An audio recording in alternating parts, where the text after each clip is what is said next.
green. Are you an ultimate Eagles football fan? Well, you're in the right place. Ready? This is Birds 365, hosted by the new Mac and Mac, Jody McDonald and John McMullen. Here we go. Who collectively have covered and talked about more than 50 plus years of Eagles football. Kick off your day with Birds 365. You'll get debate. We love to argue. You'll get the real story from inside the locker room. And you'll hear from some of the great football minds from around the region. You're about to become an Eagles insider. Get in the game. Join Jody Mack and Johnny Mack and join the football community that flocks to Birds 365. Birds 365 starts right now. Welcome to the NFL. Let's go.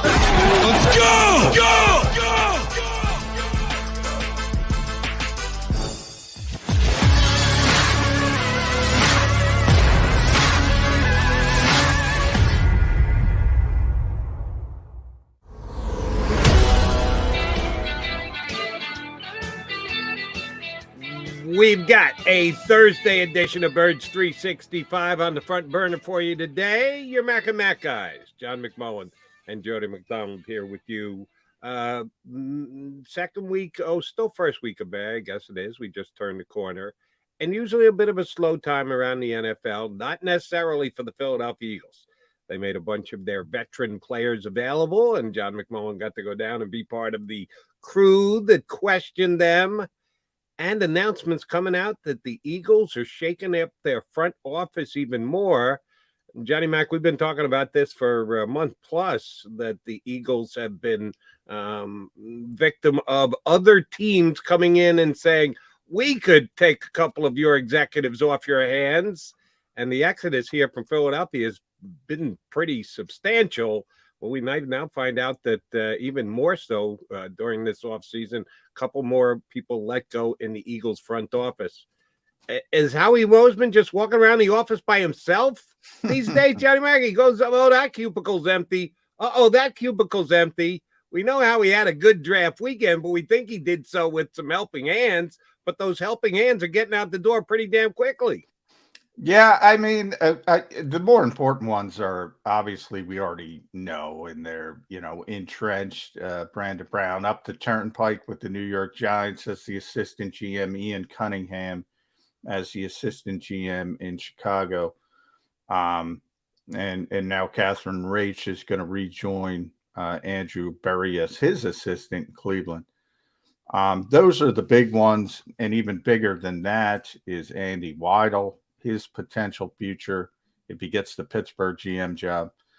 And that's still to be determined. But they did, reports are they moved on from 4 staffers, I think it was. And one of them was Casey Weidel. So that's the one that interests me for 2 reasons, Jody, because I haven't been able to confirm this, but the Philadelphia Inquirer reported he was fired.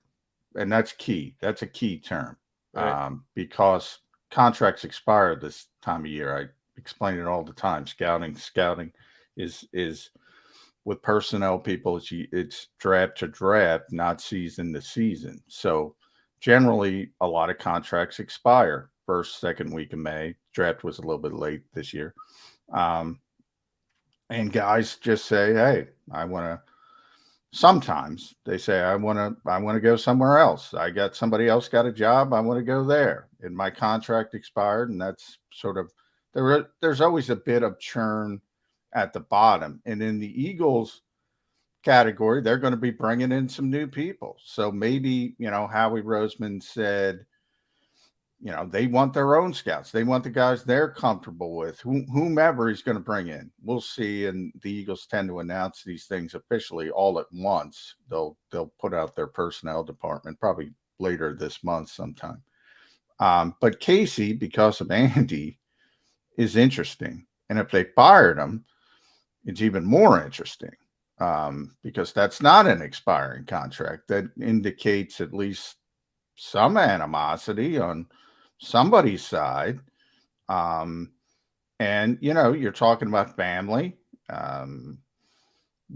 and I think Andy's done a very good job since Joe Douglas has left. It's always tricky when you have nepotism, although this league is ripe with it. But it's always strange when you see a move like that, and it could indicate a whole host of things. Most notably that Andy's not going to be here, and that he is going to get the Pittsburgh job. But that's just speculation. Some of the other guys, I mean, Sean Heinlein was one of the scouts who was let go. He was the Southwest area scout. I can't help but think that he's paying the price for Jalen Reagor. I mean, that's the first thing I thought of. His contract's expiring. Jalen Reagor, Southwest area scout. That's how this league is. And the other ones are, Evan Pritt specifically. I mean, he was low man on the totem pole. So maybe that's just an evaluation. Wasn't going the direction the Eagles wanted it. I don't know. It's really tough to dig out this type of information because it's not like players. It's not very public. It's not very forward. But the one that I would raise a little red flag on is Casey Weidel. Not that he was a huge part of the department. Again, it's not like this was Ian Cunningham or Brandon Brown or Catherine Rach, but just because of who he is and who his brother is, that's a little bit strange. It was. And as you kind of noted, the timing of it is important to try and read between the lines here. We don't know whether Andy Weidel's going to get the Pittsburgh job or not. Kevin Colbert stayed on, said he would stay on through the draft, announced his retirement. They've been interviewing individuals to take over Pittsburgh's new general manager for months now, and Andy got his interview, and some good Pittsburgh reporters and writers said that they believed that he was the forerunner for the job, that he was the favorite. He hadn't gotten it yet, and it wasn't going to be announced till after the draft. We know that. But we're now a couple days after the draft, and Pittsburgh hasn't made an announcement, and we don't know the workings behind the scenes of the Steelers. Maybe they had a timeline in place that they wanted to do things at specific times. I would think you'd want to make this decision as soon as possible. You were probably in a pretty good position to make it even before the draft. Didn't want to finalize it because you want your attention to be paid more to the draft than anything else, replacing your general manager who's walking away. But we're now a good couple days by it, and we haven't had an announcement. Does it mean that Andy's already informed them that the job is his and he's going to be walking away? So they said, well, truthfully, the only reason why Casey's here is because you're here, Andy. He's done an okay job, but not a great job. If you're going another direction, we're going to be going in another direction. Maybe that makes the most sense to me, John, but I don't know that to be the fact. Yeah. And that's why I said, if the contract was expiring, I wouldn't even blink an eye. But the fact that the term fired was used, and if you just do the math, scouting contracts are usually 2 years. So we arrived in 2016. So 2016 and 2017 was his first contract. 2018 and 2019 was his second. 2020 and 2021 was his third. So he would have been in the middle, 2022 and 2023. So it's probably correct. They fired him. So why did they fire him? And we'll get more clarification by where he lands. If it's in Pittsburgh with Andy Weidel, they're probably doing him a favor. But we have to wait and see on that. And the other scouts, Southwest scout, your point about Jalen Reagor, I hadn't even taken it that far. I think you're dead on there. And you would think that a scout would be held accountable for more than just one player. You would think. When one player is as big, with as big a question mark attached to it as there has been with Jalen Reagor, yeah, that could be enough to cost you your job. But here's my overall question, and you've got a better grasp on this than I do because you're down there and you get a little bit of more of a feel. This is a pretty good turnover. The size of the jobs that these guys had are pretty large. This isn't just a couple of guys at the bottom of the totem pole that you're swapping out. You used the word churn earlier, which I think is right on point and accurate. These guys change teams. It's not like you get an internship as a scout, then you know you're going to be there for the next 35 years. It doesn't work that way in the National Football League. You need to move around. There are changes above you, although the Eagles have been damn stable with Howie Roseman in place for a period of time. Other teams are less stable than the Eagles, but it's just the way the industry works in the National Football League. Guys move around from team to team. So to think you're going to keep your staff in place for decades at a time doesn't go that way.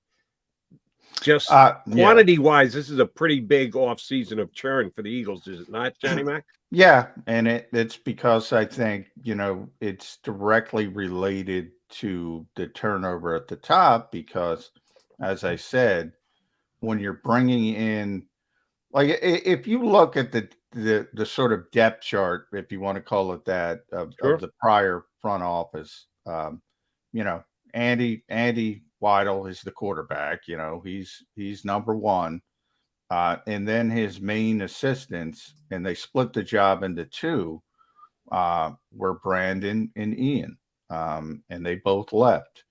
Now above all of them was Catherine Rach, because her and Howie ran the whole department. So they're not only involved with scouting, but all of football operations. So think contracts, everything from salary cap, think analytics. We talked about Alec Hallaby a little bit yesterday.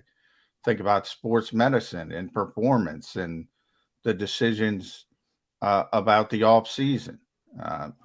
Tom Hunkley runs that department, but they're in charge of him. Everything involving football operations. Howie was obviously number one, and Catherine Rach was number two. So that's the top. When it comes to football operations, it's Roseman, it's Rach, it's Weidel, it's Cunningham and Brown as co-equals. And that's a lot of loss, especially if Andy goes. For their top five. Yeah, the big chief is still in place, but you're telling me in order he lost his next four lieutenants. Correct. If Andy goes to Pittsburgh. Right. Assuming Weidel is Pittsburgh bound. That's a pretty big turnover. And shoot, how he put this team together, I'm sure Jeffrey is very much in on the consultation as to who's being hired, but he himself is given Howie credit for it and said this is Howie's staff, that Howie is the one who's put this staff together with the type of people that other teams around the National Football League are going to look to poach. Oh, there's serious poaching going on. If the top four are out of town by the time next season starts, hopefully Howie has as good a season of rebuilding his front office as he has during these last couple days of the draft. All right, no drafted individual guys made available to you yesterday, but a bunch of the veteran guys were made available to all the Eagle media, including the starting quarterback. And Jalen Hurts was his usual self, on point, focused, not really emotional, but said a lot of things that you wanted to hear if you were an Eagle fan. What did you take out of Jalen's little confab yesterday? Yeah, I think what you said, very typical. I mean, that's the way Jalen is. He's not going to be very emotional. He's not going to give you a lot. He's going to be focused. He mentioned rat poison again. That's big. He's not going to feed any rat poison to anybody. He's not going to take it. I tried to give him a little morsel of rat poison because I think the most interesting thing about Jalen Hurts in the offseason is, and by the way, it's not rat poison. I say that facetiously. People take it the wrong way. He's working out in Southern California with Tom House and Adam Day-Dow. I'm sorry, Adam. Don't know how to pronounce your last name, but they are sort of the guys in, I'll call it the mechanics industry of NFL quarterbacks. And it was our buddy Bob Groats who asked him, have they affected your throwing motion? And Jalen kind of laughed at that. Jalen didn't like that question. But, you know, they might have not affected his throwing motion. So I kind of followed it up and asked him more of a question that I think he would give a bigger answer to. And he did, which was, you know, who came up with this plan? Was it more of you, or was it more of Nick and Shane and Brian Johnson? And he gave a pretty long answers, as in-depth as you're going to get from Jalen. And he pretty much said it was himself. I assumed he was going to go down the route of it was a collaborative thing. It was, because I find it very hard to believe the Eagles didn't push him in that direction. And when you talk about mechanics, he can say they're probably not messing with his throwing motion, because usually mechanics are about the bottom half of the body, the footwork and the lower half. And that's probably, I'm guessing from talking to a couple scouts, what they were working on. And I think it's a positive that he was working out there, number one. So it's all positive. But I do, you know, I guess it could be even more positive if he did it on his own. But I kind of take it like, why aren't the Eagles, you know, got a pinpoint plan? And maybe they do. You know, haven't gotten a lot of time with Nick Sirianni yet. And he'll make that clear to us at some point, whether it's on or off the record. But I don't know that yet. And it's kind of a concern to me if they didn't have a detailed plan of how he should be going about improving in the offseason. If he did it on his own, great. But I'd rather have the Eagles with a detailed plan. If I'm explaining myself, I hope I am. Do you understand? Yeah, I get what you're trying to say, and here's how I would look at it, and maybe I'm off base as well. If I'm the Philadelphia Eagles, I want Jalen Hurts to know what we want Jalen Hurts to become. I want to be in the process, involved. Here's what our people think. We've got an entire coaching staff that's quarterback / receiver heavy. Certainly we're going to be the end factor as to what Jalen's going to be.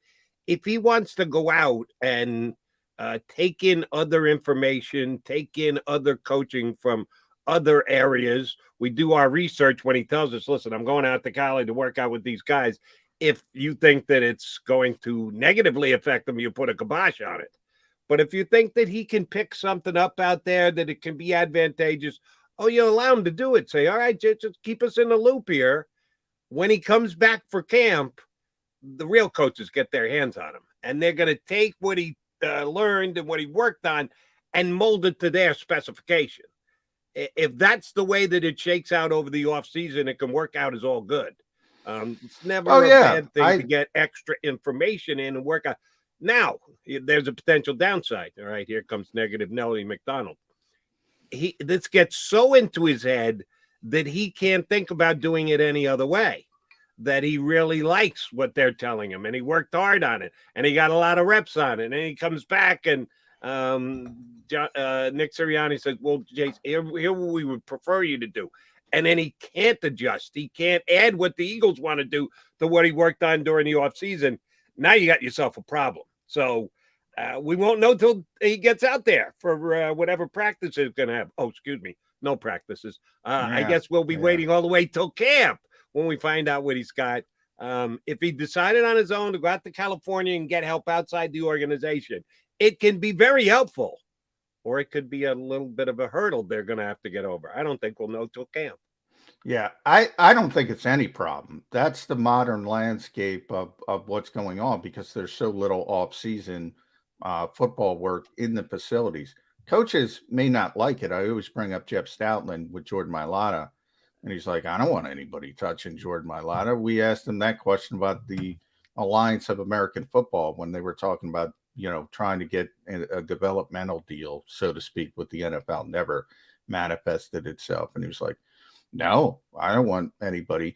But the reality is, it's sort of like when pro coaches complain about college coaches that they're not preparing them for the NFL. Well, that's not their job. Right. Players have to do things on their own now. They have to. So you have to accept this world where it's, Tom House and Adam Ado working with quarterbacks, or Jordan Palmer or Quincy Avery, who Jalen usually worked out with, or Chuck Smith is one of the famous pass rushing coaches, the old Atlanta Falcons pass rusher, Duke Mayweather with offensive linemen.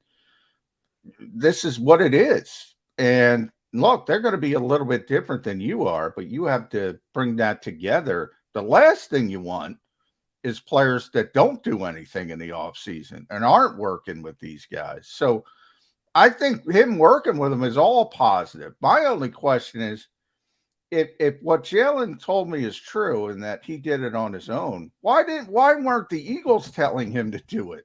That's my only problem. They should be telling him to do it, and they should be. In other words, the Eagles know all these coaches that I just mentioned for different positions, and there's a bunch of them. There's a bunch of famous guys, like I gave you a bunch of less famous guys, but they should be doing their homework on who these best developmental coaches are for the offseason and steering their guys in that direction. That's what I'm trying to get across to people.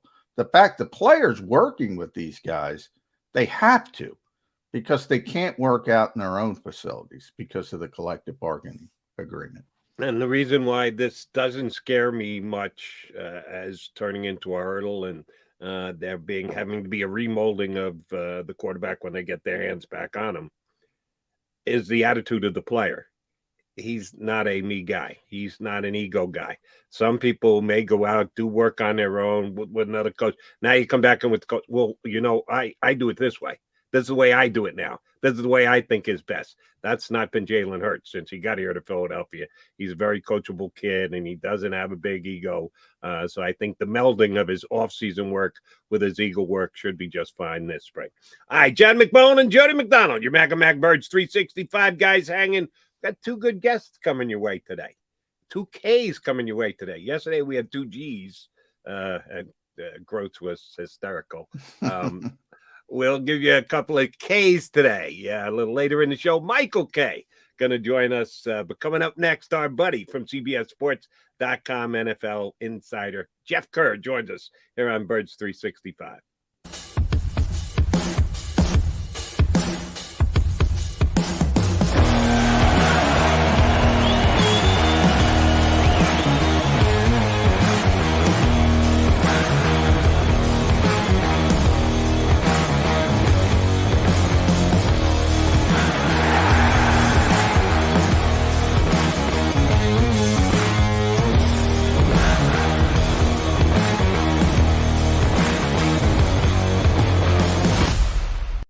Stream on a Roku, Fire Stick, Android TV, or Apple TV? Now you can watch 6ABC 24/7 with the 6ABC Philadelphia streaming app. The big story on Action News. Search 6ABC Philadelphia and start streaming today.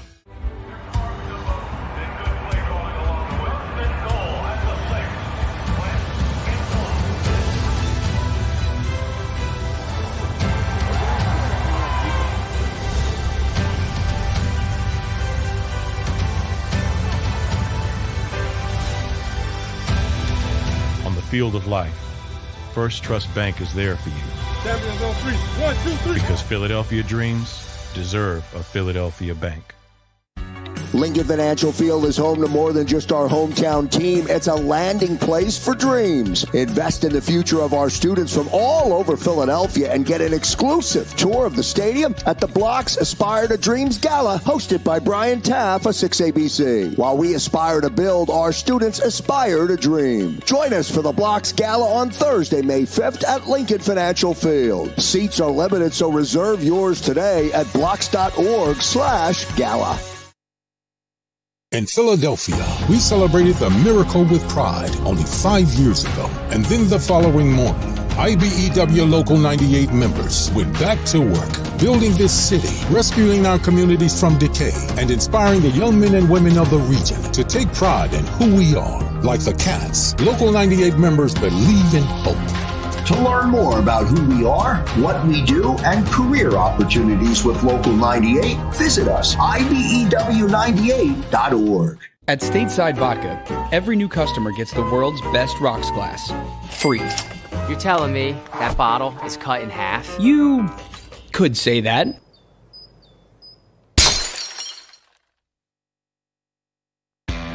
Go for the midnight dares. Go for the game. Go for the hits. Go for the fans. Go for the win. Go to Ocean Casino Resort. Book your trip at theoceanac.com.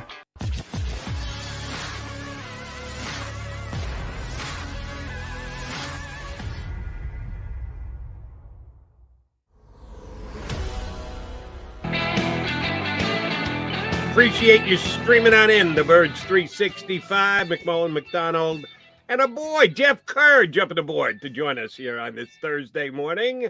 JK, we haven't talked to you since the draft. How much fun was that from an Eagles standpoint, and the rest of the NFL? We want you to comment as well. Man, there was a lot of activity. I don't know about you, but I was home watching it and I knew I was going to be going on the air hosting shows, and I couldn't keep up with the damn trades. Yeah. Every other pick that was made was a trade acquired, a trade reacquired, and the like.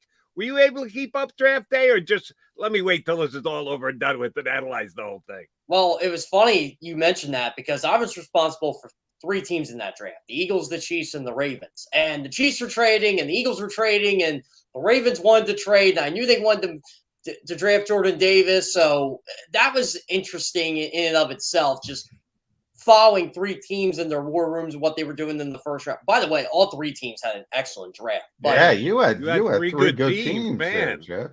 Yeah, when the Chiefs got Karlaftis at 30, I'm like, I didn't even realize he was still on the board.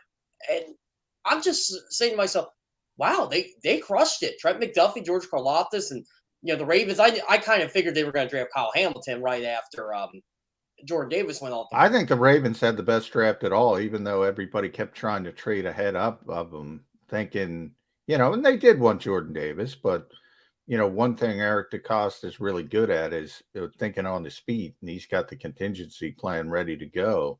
A couple other times in the draft, people are trading directly in front of the Ravens because they want a particular player they know they want. That's probably a good strategy, by the way, because I always say they're the smartest team in the NFL. So if you know who they want, go get that player because they're probably know more than you do.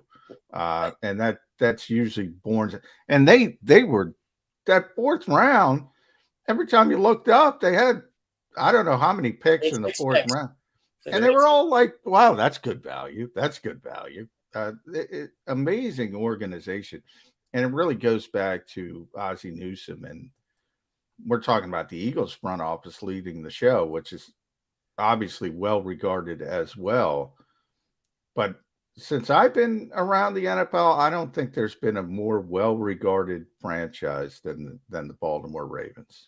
I'll tell you what, it was funny Friday night. So after DeCosta made his picks, they were talking, and I think it was Jameson Hensley that asked him the question, do you guys plan on wheeling and dealing some of these 4th round picks, trying to get some draft capital for next year? And he kind of smiled at him and winked, and then Hensley just basically wrote the arm. No, they're not doing that. They're going to make all those picks. I think he kind of knew, but he had to ask the question, and boy, they filled up a lot of holes there with Kohler and Isaiah Likely. They got 3 really good tight ends now.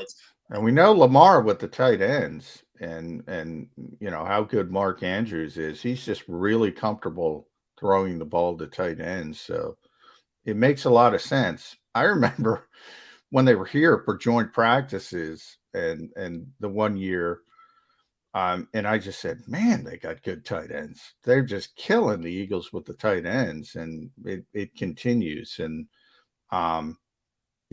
we'll see how things shake out with Lamar Jackson with the Ravens. But to me, they were the best draft. But the Eagles are certainly top 5 in my mind. I think if you had to pin, or you had to pick the top 5 teams right now, it's definitely the 3 teams I mentioned: Ravens, Chiefs, Eagles. Whatever order you want to put them in.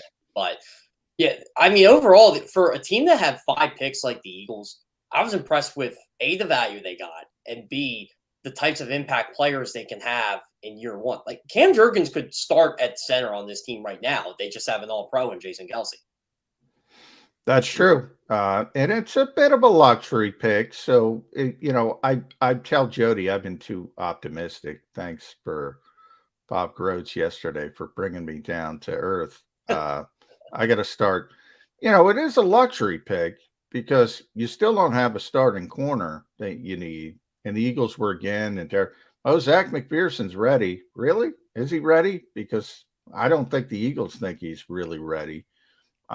Tay Gowan, the Kerry Vincents of the world, and then safety. I've been saying it for a while. Now people are jumping on the bandwagon. Marcus Epps is the best safety on this team. But as Jody says, well, yeah, that might be true, but that's a pretty low bar, and he's right. You could argue they need two safeties because I think Anthony Harris is a declining player. I think it's fair to say from where he was once a Pro Bowl player. So I think it's fair to say he's not that.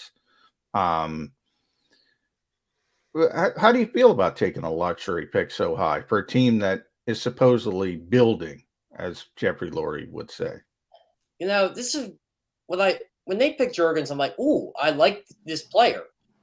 Did I think it was necessary? I mean, is Jason Kelce going to retire after this year? Because if so, then yeah, I like the pick. But if Cam Jurgens is going to wait 2-3 years because Jason Kelce's still playing at a high level, whether they move him to guard or not, or have him slide in at guard, I don't know. But here's the other problem, John. What cornerbacks were really on the board that you were like, should we get this guy in the second round? Is he worth it? Maybe we should trade back. And I just think they saw an opportunity to get Cam Jurgens, and they had Jason Kelce seal of approval and said, you know what?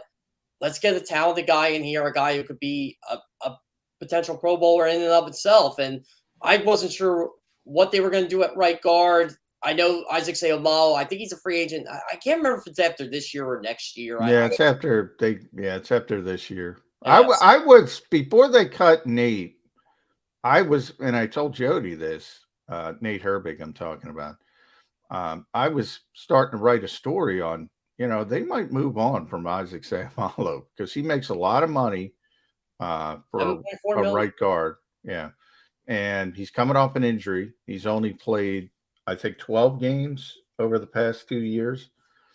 And if they think that Jack Driscoll, and I know how much Nick Sirianni likes Jack Driscoll, can give them similar level of play, they might decide to save some money. And then they cut Nate Herbig. So that was a little bit of a surprise to me, the way they went there. Let me put it to both you guys, and you kind of touched on it, Jeff.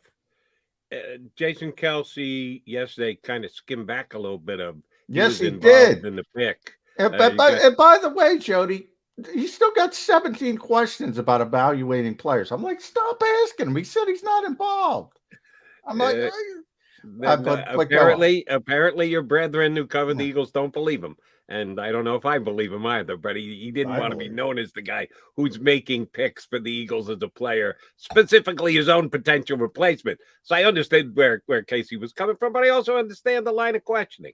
Let's put that aside for a second. Jason Kelce's going to be Eagles starting center this year.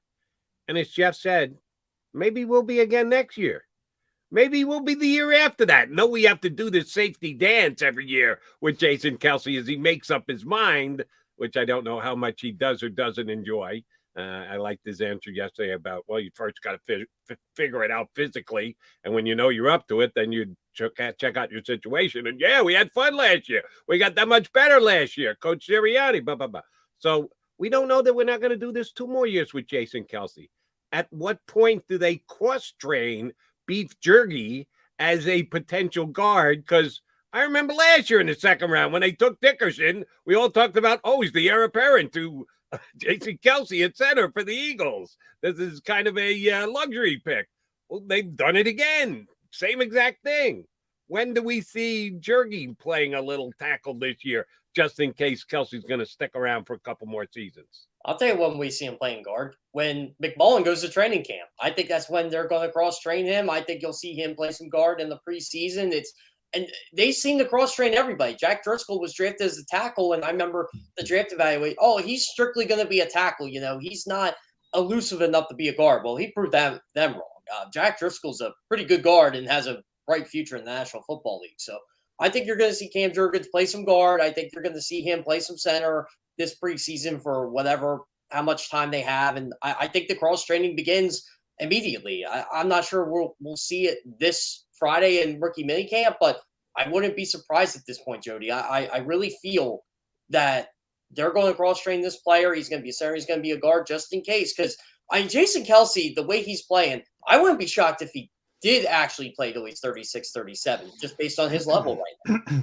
Yeah, I mean, he's playing. I think with Jason, it comes down to how he feels physically, basically. And he felt good coming off last season, at least better than normal.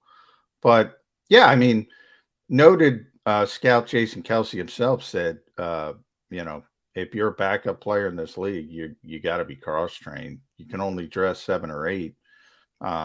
So you got to be able to play multiple positions. The question is not, is he going to be cross-trained? Is, can he play guard? That's the question.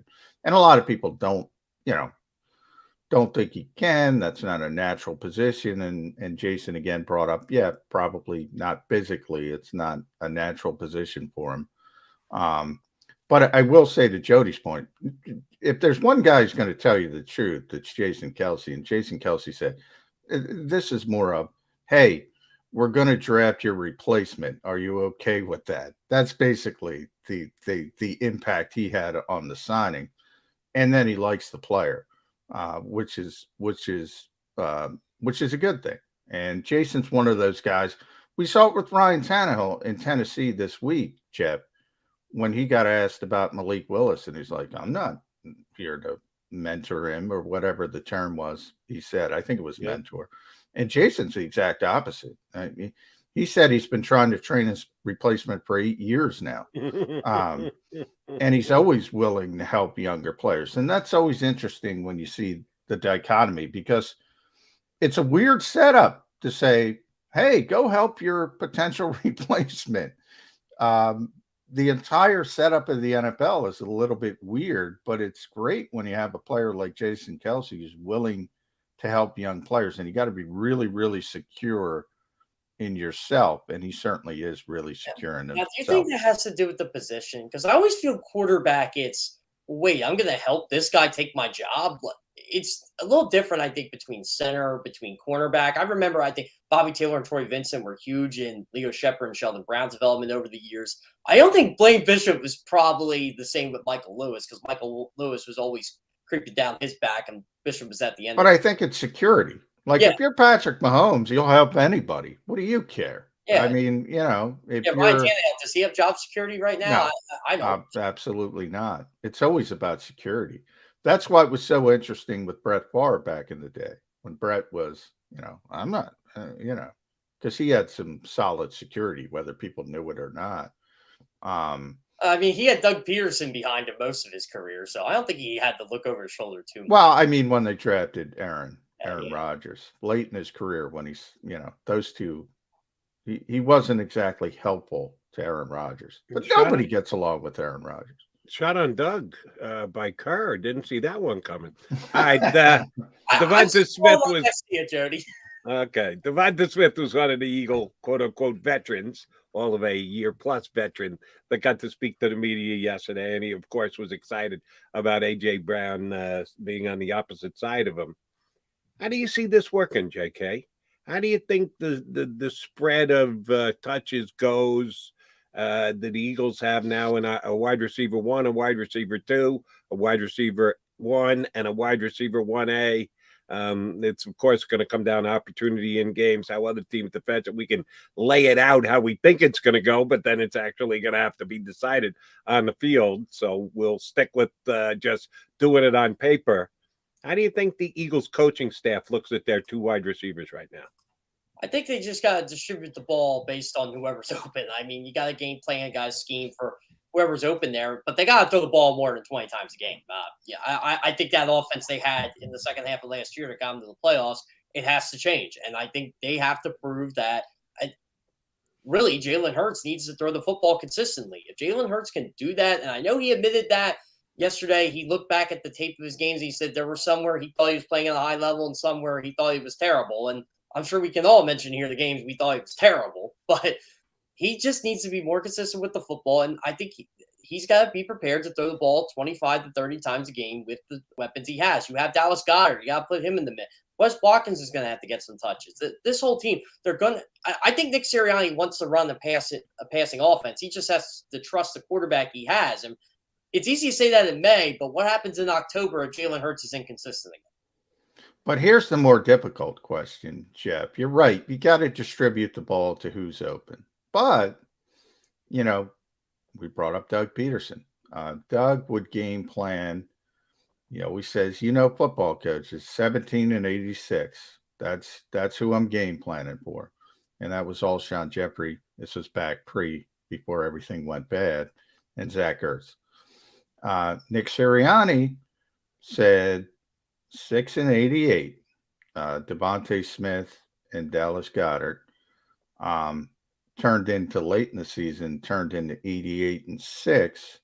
Dallas pretty much turned into number one, but it was those two guys. And he always tells the story of his old college coach had on the play sheet, had a series of plays for a guy you had to get the football. You had a little section of plays for the guy you had to get the football. And at least early in the season, which kind of tells you where the Eagles were, it was a rookie receiver. It was Devontae Smith. They have to game plan with somebody in mind, and it's usually two guys. Give me the numbers. Who are those two guys going to be?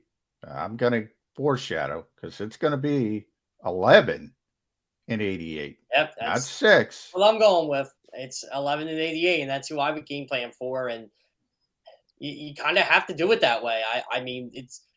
I think Devonta Smith's going to be fine because that's the type of player he is. He doesn't remind me of a diva or, give me the ball, give me the ball. He reminds me of a guy that, hey, you know what? If I'm going to be open, I'm going to make the most of my opportunities when I'm open. But I agree with you, John, 11 and 88, because you got a potential top 5 wide receiver in you and A.J. Brown, who's only getting better year after year. He's 24. And you got Dallas Goedert, who, if we rank the top tight ends in football right now, he's right up there with the best of them. I'll disagree. I think Devonta Smith will be targeted more than Dallas Goedert next year. That's just me. I know how good Goddard is, and he stepped up big time, and that's why he got the contract. But I don't think Devonta Smith looks like a third choice in anybody's offense. Wouldn't be in my offense. But I'll say this too with Dallas Goedert. He's going to be so wide open in the middle of the field with all those zone looks because you're going to have to. I remember the quarterback too, Jody. The quarterback got very, very comfortable throwing the football to Dallas Goedert late last season. Very comfortable. I'm not going to argue that. I'm going to argue that the Eagle offense is going to change this upcoming year. I think that's why they went out and got the wide receiver that they did, because their two top options were throwing it to the running the football, throwing it to the tight end. I don't think that's what they want. I don't think that's what the coach would prefer if he can make his game plan happen. I think it's going to be getting the ball more on the guys to the outside and throwing further downfield. I agree with the preference, but do you have the vehicle to get to your preference? I just talked about Lamar Jackson with the tight ends. Same type of situation. You got to take advantage of what your particular quarterback does well. By the way, what an interesting situation in Baltimore. It's basically Rashad Bateman, Devin DuVernay, and guys. It's going to be interesting because Hollywood Brown basically said, I just don't like the offense. Even though I'm with my buddy, I'm out. Rashad Bateman is a younger, cheaper option who was pretty good at the end of last year.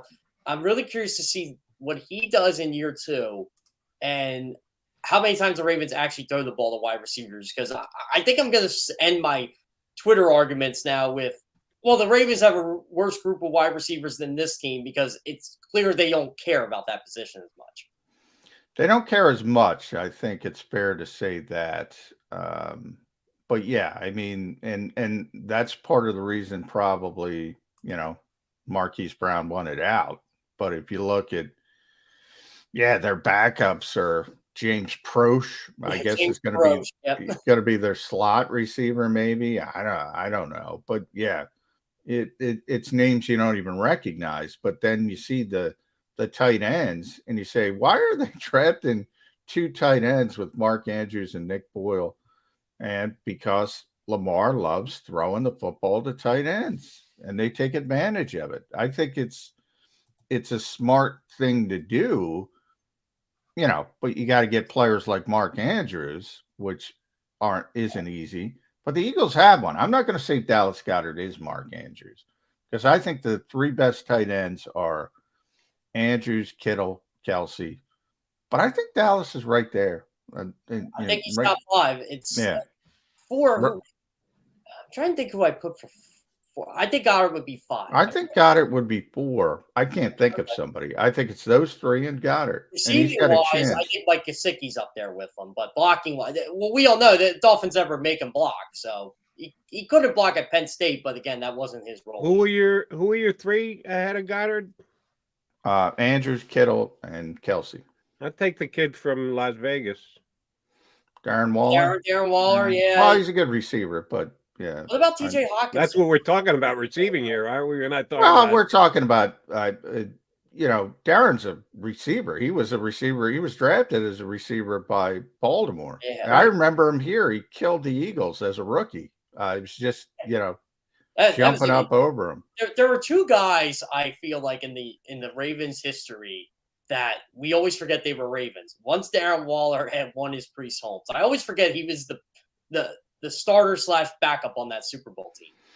Yeah, Priest Holmes turned into a pretty good player. Now running backs get lost in the weeds because nobody cares about them. So let's talk about the running backs, Jeff Kerr. We've been mentioning Miles Sanders a lot. Eagles didn't do anything at running back because they went, the one, I guess, negative to the Eagles draft was was the volume. Obviously, they started with 10 picks. They were down to 5. So you couldn't address. We're like, if they had 10 picks, you knew they were going to take a tight end. You knew they were going to take a running back. You knew they were going to take a cornerback at some point, a safety at some point. But they couldn't take it. They only had 5 picks. So that volume was missing. One of the positions was running backs. They did sign Kennedy Brooks from Oklahoma as an undrafted kid.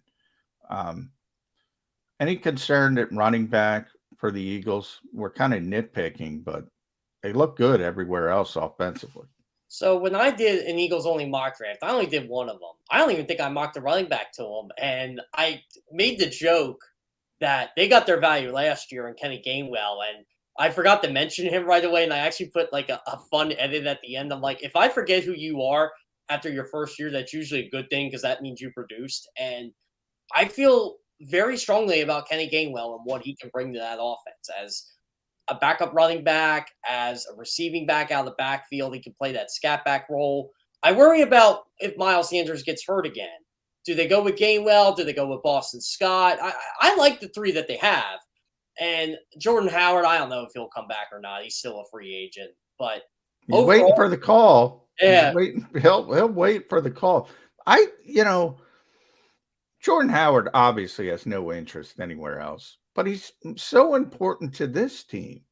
Like, if Miles Sanders does get hurt, I don't think Kenny Gainwell is a running back one from a durability standpoint, from a size standpoint, from a guy who can carry the football 15 to 20 times on a given day. I'm not saying for a whole season.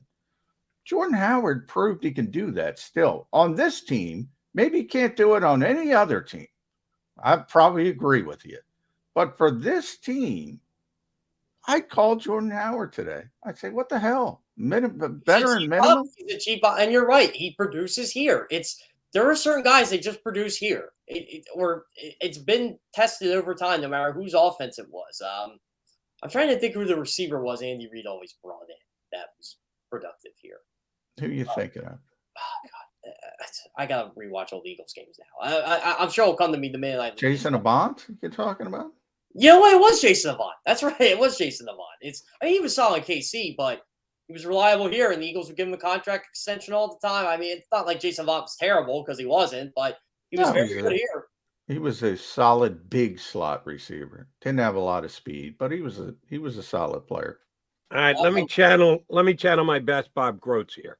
and it will annoy Eagle fans because it's a pessimistic hypothetical question. Bob can find anything pessimistic about anything. We would cover a high school game together. Bob would find something pessimistic about the game. It's too hot or something. That's our boy Groats. Probably right. It's probably too hot.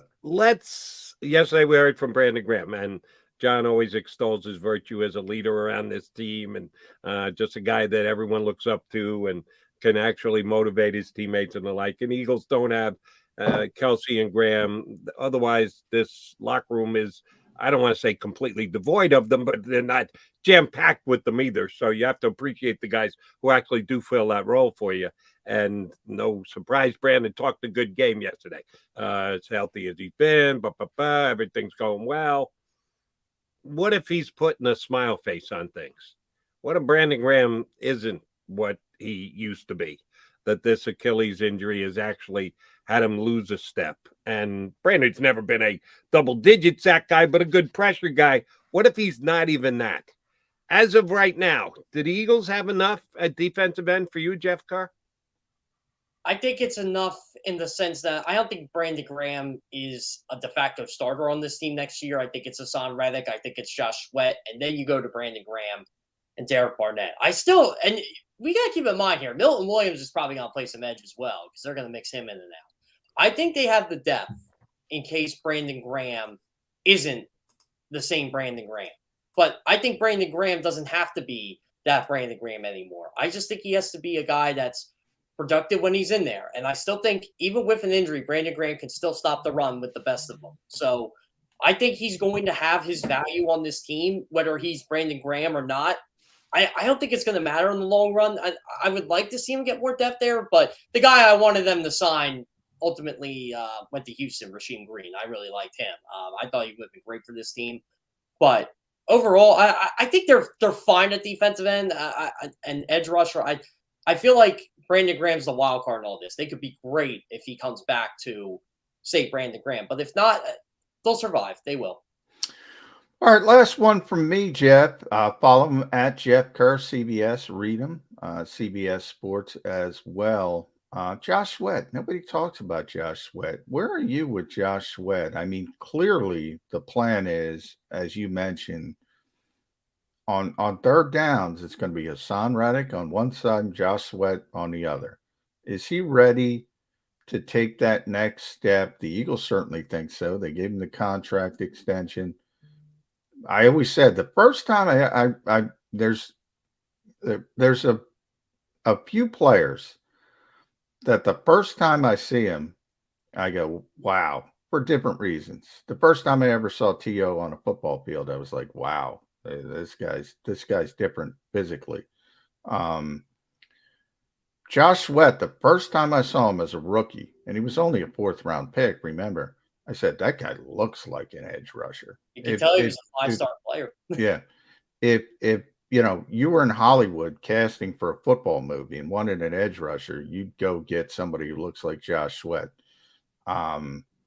He had the knee injuries, as you mentioned, was once a really, really high-level recruit. Is he ever going to be the double-digit sack? I got close. I think it was at 7.5 last year. Can he take that next step? If I had to do 5 bold predictions for the Eagles in 2022, and I was pretty close on a couple of them last year, Josh Sweat will be a double-digit sack guy this year because of the presence of Hassan Reddick, because of Jordan Davis, because of Fletcher Cox, because of Javon Hargrave. You can't block all these guys. Like, someone's going to be free a couple times, and Jonathan Gannon can dial up some good 4 or 5-man pressures. Josh Sweat's going to get his. He's going to get home. So if there's anybody on this team I'm banking on double-digit sacks this year, I think it's Josh Sweat. I really do. I think Hassan Reddick can get it, but I feel Hassan Reddick's presence is going to benefit Josh Sweat more than anybody else on this team. All right, last one for me, Jeff Kerr. I'm going to ask you about an Eagles rental property. That would be their defensive coordinator, Jonathan Gannon, who the Eagles are just renting this year because it's a foregone conclusion he's going to be a head coach in the National Football League at some point, So the Eagles, if not next year. There's some pressure on Gannon this year because they certainly went out and upgraded his weapon. We talk about weapons all the time, and A.J. Brown is a massive upgrade weapon for the quarterback on the offensive side. Well, they gave Gannon a couple of really nice tools to be able to work with, and I love Hassan Reddick, the player. I hope Jonathan Gannon uses him properly and figures out the best way to use him and get the most production out of him. We'll see what Davis gives them in the middle of the line. We love the talent. How is he going to be used with the two guys that they've already got at tackle who are significant contributors to this team, as is, both with some holes, and that's why the Davis pick is a good one. Give me your confidence level, Jeff Kerr, from A+ to F, that Jonathan Gannon is going to be able to take the talent and or lack thereof, safety, cornerback too, and be able to mold this defense to be even better than the one he had last year. A+ to F. What's your confidence level on Gannon right now? It can't be any worse, so I'll go B. I mean, he definitely has the talent to get pressure on the quarterback. He has the talent. He has the all-ball linebackers to make plays now. I think that was one of his biggest deficiencies last year. And again, that wasn't his fault, but the Eric Wilson experiment was a total flop. So you had to go with guys like TJ Edwards and Alex Singleton. And he was spending half the year finding the right combination of guys that can just be competent. And obviously the Brandon Graham injury hurt. Steve Nelson was okay. He wasn't right. I mean, he would be nice to have on this defense this year, but I get it. They like those young cornerbacks. I thought he had issues at safety last year, and he still has issues in the secondary. So this is why I'll go B, because I'm just not sure how he's going to dial up the coverage scheme. But I think with the front seven, the linebackers he's got, I think he's going to be better in 2022. There's no doubt about that. And hopefully, because according to many, we'll be waving goodbye to Jonathan Gannon after this year. I think he needs to do a little bit more if he's going to end up being relocated to the big chair. I'm surprised he's not a head coach now. I'm still surprised he didn't. I picked him to go to the Texans, and yeah, I got rag on by CBS Sports and everybody else, and I was just like, "Look, I'm just telling you, that just seemed like a Texans hire." I mean, I hope Lovie Smith's there for more than a year. I just hope he's not a stopgap guy, but yeah, we'll see. Good luck to Lovie. Bottom line is, they had Jonathan Gannon and Lovie Smith, and Lovie got the job. What does that say about Jonathan Gannon? Well, there were some other issues involved there. I mean, would you guys want the Houston Texans job right now? I don't think I would. I think Jonathan would have took it. He would have taken it. Well, he likes challenges. Yeah, by the way, guys, I have to mention this. I don't know if you saw my latest piece on CBSSports.com, doing some self-promotion here. But I recapped the Carson Wentz trade and Howie Roseman's magician, or him being a wizard, essentially. The Eagles traded Carson Wentz and Matt Pryor. They got to the Colts, two separate deals. Yeah. They got A.J. Brown, Devonta Smith, 2023 first, 2024 second, and Kyron Johnson. And the Saints gave up a boatload of stuff for Chris Olave. Chris Olave, yeah. I can't believe what the Saints gave up for Chris Olave. But, yeah, be careful. Howie's a bad GM, Jeff. You don't know that? He's a bad GM, and I'll tell you what, I don't know why Mickey Loomis picked up the phone when Howie calls and said, "Hey, do you guys want any of our first-round picks?" I'd be like, "Stay away from me." Yeah, I forgot. Jody will get this reference. Andrew Friedman is kind of famous in baseball. It's Andrew, right? Friedman? Yeah. He wins every trade. Howie's becoming the Andrew Friedman of the NFL. I forget who called him that. I want to give him credit, but I think when it comes to valuation, not evaluation, Jody hears me say this all the time. Nobody better than Howie Roseman. Nobody. And I'll put him up there right there with any of the other guys. But again, it comes down to evaluation. You can't separate the evaluation. You can try and separate the two, but one eventually, when you're looking at the big evaluation of a general manager, at some point you have to put evaluation back in. You got to be able to pick the right players. I would argue it's more important. I'm not even arguing that. But when it comes to valuing assets and understanding what assets are worth, Howie does it better than anybody else. I think it's fair to say. I think if the Eagles ever get another Super Bowl, especially with this core, Howie Roseman should just say, "This is for DK Metcalf and Justin Jefferson." Since you guys got to remind me. Ooh, there you go. Jeff Kerr, That's always a pleasure. evaluation, Appreciate you Jeff. with us today. Yeah. We'll touch base again either next week or the week after. Thanks for coming on with us. Always a pleasure, guy. Hey, we got the schedule next week, so yeah, forgot about that. Okay, May yeah, we'll get you 12th. on next week. May Talk about the 12th. schedule. That is 17-0, guys. Dates and times, love it. We're going to be talking about dates and times. Let's talk logistics. I love that day. JK, good stuff. Thanks for coming on. I still got a buddy that hits me every single year before the Jets' first game of the season to say 17-0. We got a running joke. We've been 17-0. texting each other back and forth. The Eagles That's or a the win. Jets. That's a loss, Joe. Neither That's one a of them win. will be going 17-0. I feel pretty damn confident about it. All right, he's John McMullen. I'm Jody McDonald. You got your Mac Birds 365 guys will come back. I want to ask John about quarterbacks. Jason, our lead guy, Mr. Hurts, yesterday spoke, and he sounded like a guy who had just comfort in his shoes. God bless him. I love his confidence level. Is he good enough? That we still have to determine. I want to make a point with John about how many guys in the league do we know are good enough already that you can bank on them being your guy for several years to come. I got my rankings. I think you'll be surprised how few there actually are in the league, that Jalen Hurts is in a larger group than you actually consider. All right, we'll come back. We'll do that next. Michael K. also next hour here with us on Birds 365.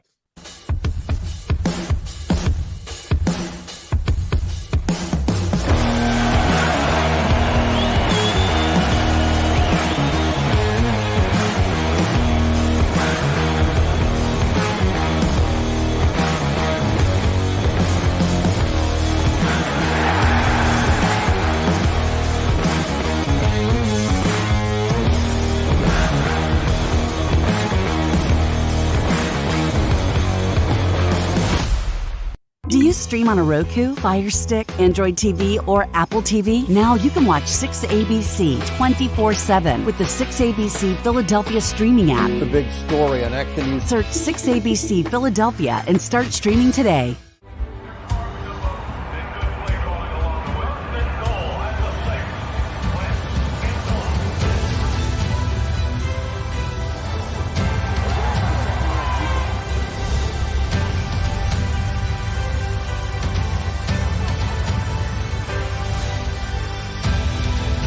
Field of life, First Trust Bank is there for you. Champions on 3. 1, 2, 3. Because Philadelphia dreams deserve a Philadelphia bank. Lincoln Financial Field is home to more than just our hometown team. It's a landing place for dreams. Invest in the future of our students from all over Philadelphia and get an exclusive tour of the stadium at the Block's Aspire to Dreams Gala, hosted by Brian Taff of 6ABC. While we aspire to build, our students aspire to dream. Join us for the Block's Gala on Thursday, May 5th at Lincoln Financial Field. Seats are limited, so reserve yours today at blocks.org/gala. In Philadelphia, we celebrated the miracle with pride only 5 years ago. And then the following morning, IBEW Local 98 members went back to work, building this city, rescuing our communities from decay, and inspiring the young men and women of the region to take pride in who we are. Like the Cats, Local 98 members believe in hope. To learn more about who we are, what we do, and career opportunities with Local 98, visit us, IBEW98.org. At Stateside Vodka, every new customer gets the world's best rocks glass, free. You're telling me that bottle is cut in half? You could say that.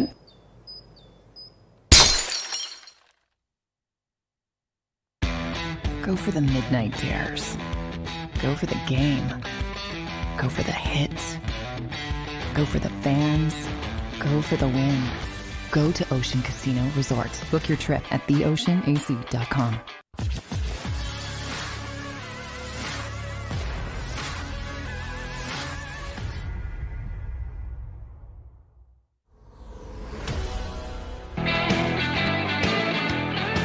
McMullen and McDonald here with you on Birds 365. Talking hometown Eagles. Thank Jeff Kerr for jumping aboard. We'll get Michael K.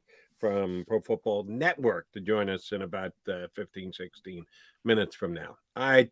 With the fact that we got a chance to hear from Jalen Hurts yesterday, it made me think about the quarterback position, not only here in Philadelphia, Johnny, but across the league as well.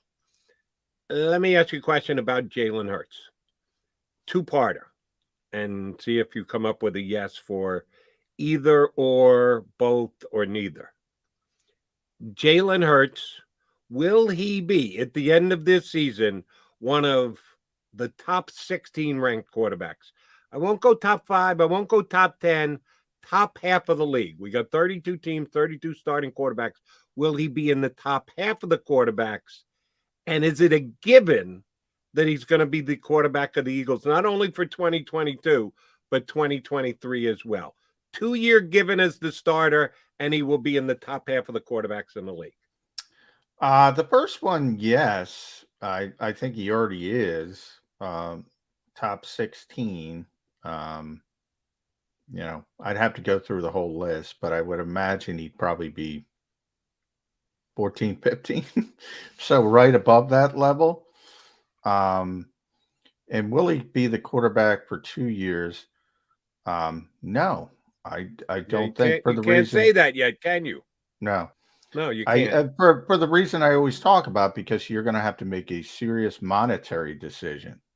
Now, I could say yes if it were just, in perpetuity of they're going to get Jalen Hurts level of play for $2 million for perpetuity. They'd be fine with that. Right. But they got to make that decision. And when it spikes to over 30, and that is part of the question that must be answered. So your answer is no, you can't assure both of those two things. My answer would be no, I can't assure both of those two things. That sounds like a bad place to be. But let me quickly ask you about the other quarterback situations in the NFL. The Washington Commanders in division. Right now, Carson Wentz is their starting quarterback. Can you guarantee he'll be in the top half of quarterbacks for the next 2 years? Will he be their quarterback for the next 2 years? No, I cannot guarantee either of those things. Exactly right. How about Danny Dimes up there in New York with the Giants? You think Daniel Jones is guaranteed to be there for 2 years and in the top half? No, big no. All right. Dallas Cowboys, Dak Prescott. Yes, he will be there. I would say yes and yes to both questions. Aaron Rodgers, Green Bay Packers. Yes. Yes and yes. Minnesota Vikings, yes. Kirk Cousins. Yes and no. So that's a no. You got to answer yes to both questions for it to be a yes. Yes. So Cousins that is a would no. be an overall no. Justin Fields. Boy, that's a difficult one. But I would say no. Right. Because it's a new regime. At this point, I think you have to say no. You don't know he's going to climb into the top half of the quarterbacks. Yeah. Plus, it's a new regime, and they don't have any loyalty to him as well. I love the kid, and I hope it's yes, but I can't say that it's yes as of right now. Detroit Lions. No, obviously. Jared Goff, you're not banking on it. Here's one. Tampa Bay Buccaneers. Tom Brady. 2 years. No, because he was just retired.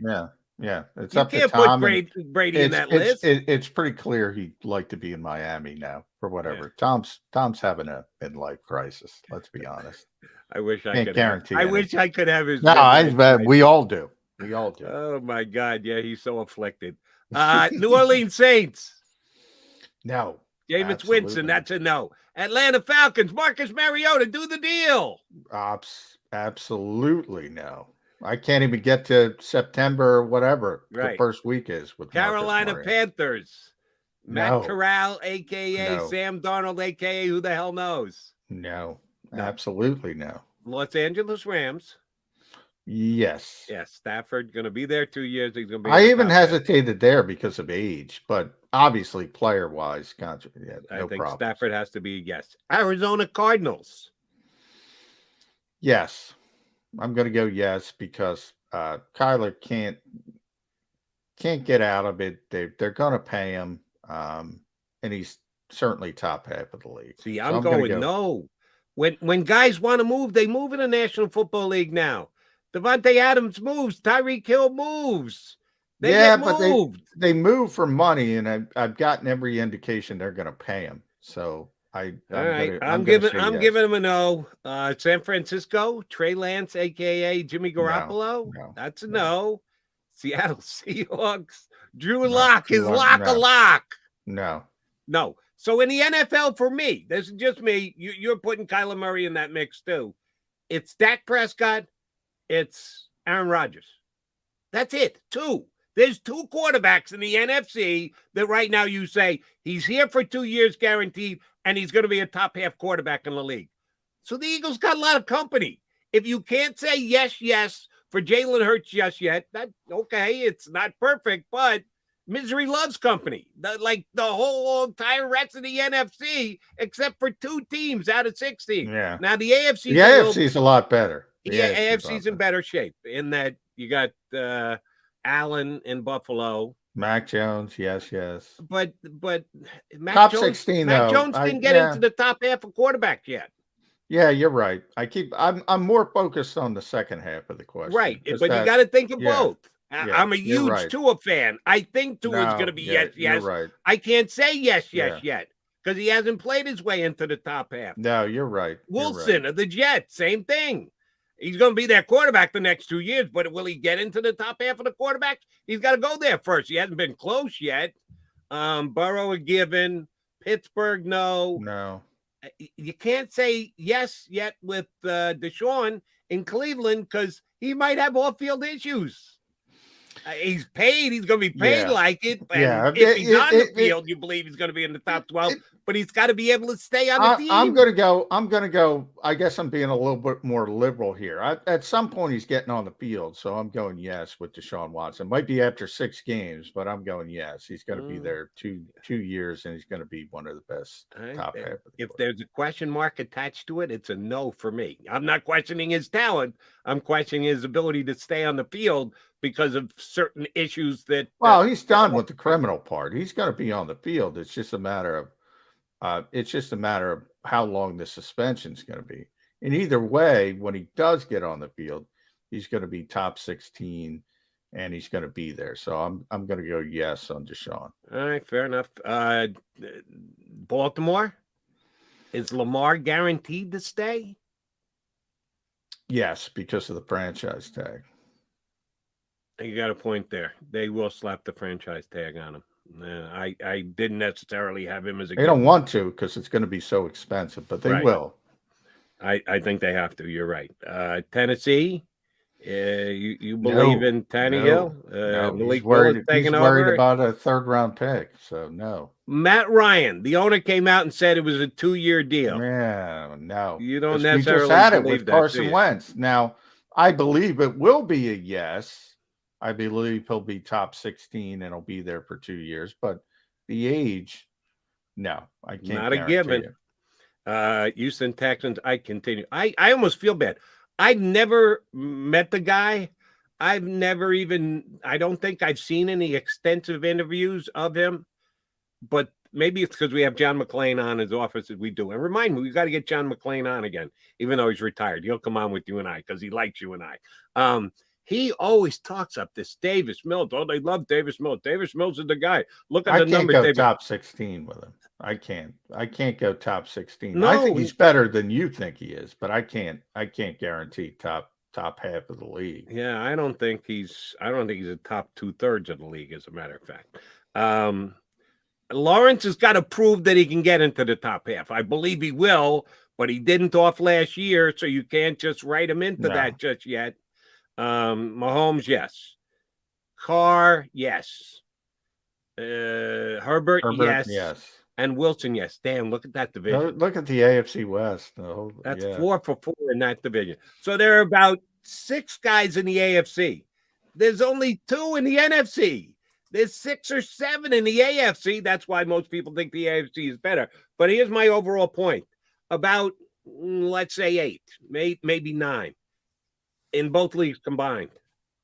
That's a quarter of the league. So 3/4 of the league can't answer the question, yes, our guy is going to be here for the next 2 years, and yes, he's guaranteed to be in the top half of the quarterbacks. The Eagles are just with everybody else.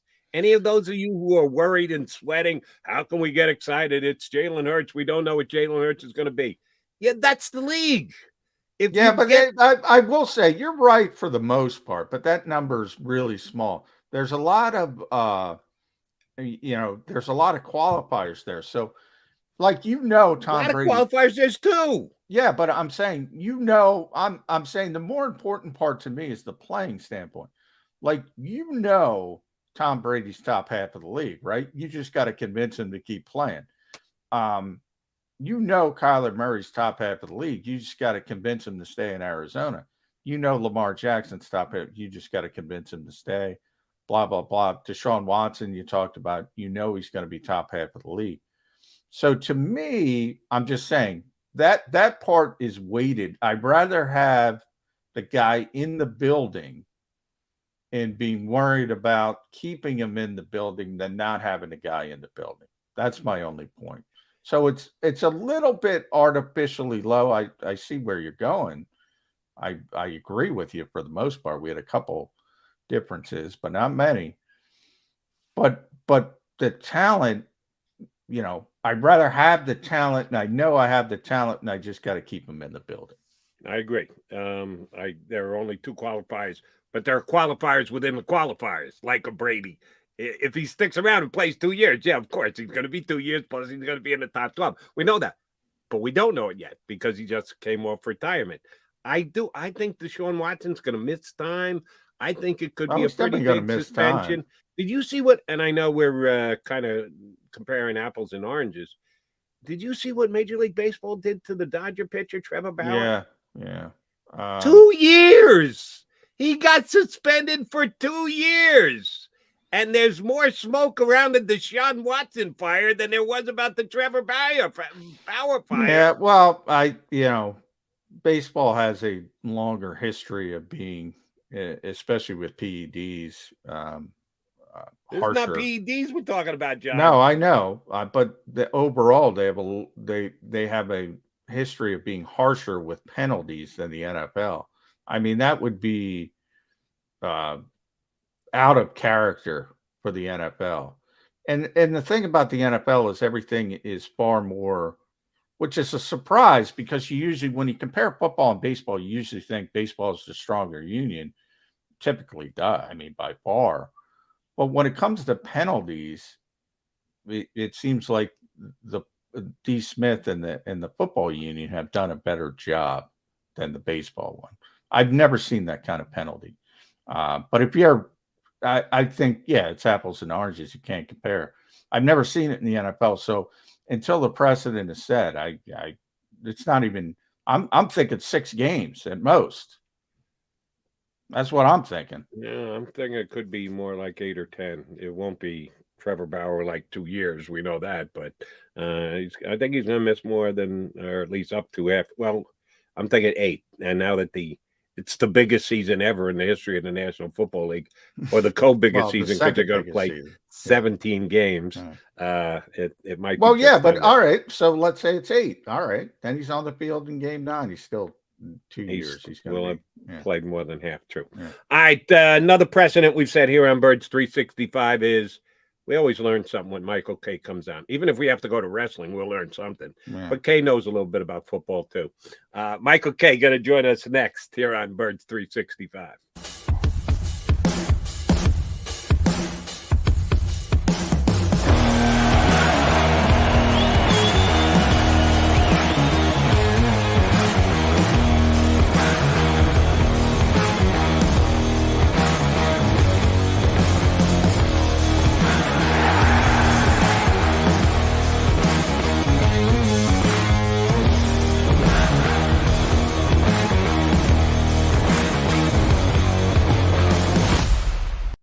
Stream on a Roku, Fire Stick, Android TV, or Apple TV? Now you can watch 6ABC 24/7 with the 6ABC Philadelphia streaming app. The big story on Action News. Search 6ABC Philadelphia and start streaming today.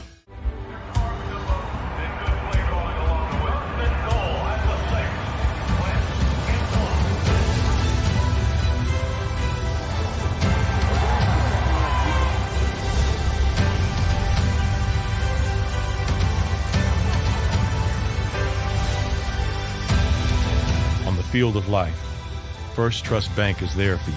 Champions on three. 1, 2, 3. Because Philadelphia dreams deserve a Philadelphia bank. Lincoln Financial Field is home to more than just our hometown team. It's a landing place for dreams. Invest in the future of our students from all over Philadelphia and get an exclusive tour of the stadium at the Blocks Aspire to Dreams Gala, hosted by Brian Taff of 6ABC. While we aspire to build, our students aspire to dream. Join us for the Blocks Gala on Thursday, May 5th at Lincoln Financial Field. Seats are limited, so reserve yours today at blocks.org/gala. In Philadelphia, we celebrated the miracle with pride only 5 years ago. And then the following morning, IBEW Local 98 members went back to work, building this city, rescuing our communities from decay, and inspiring the young men and women of the region to take pride in who we are. Like the Cats, Local 98 members believe in hope. To learn more about who we are, what we do, and career opportunities with Local 98, visit us, IBEW98.org. At Stateside Vodka, every new customer gets the world's best rocks glass, free. You're telling me that bottle is cut in half? You could say that.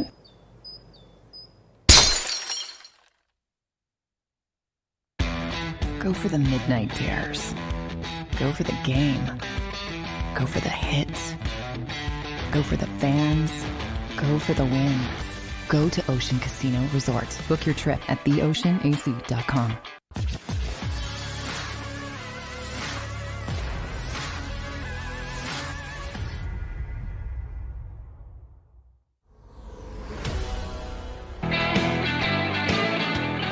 You got your Mag guys here with you on Birds 365. Appreciate you streaming in. While you're at it, hit that like button. We could use a little help from our streaming pals. And when we need help to talk about what's going on in the entire National Football League and maybe the AEW, we bring in Michael K from Pro Football Network. MK, how's your off season been? Been a minute. Yeah, it's been busy.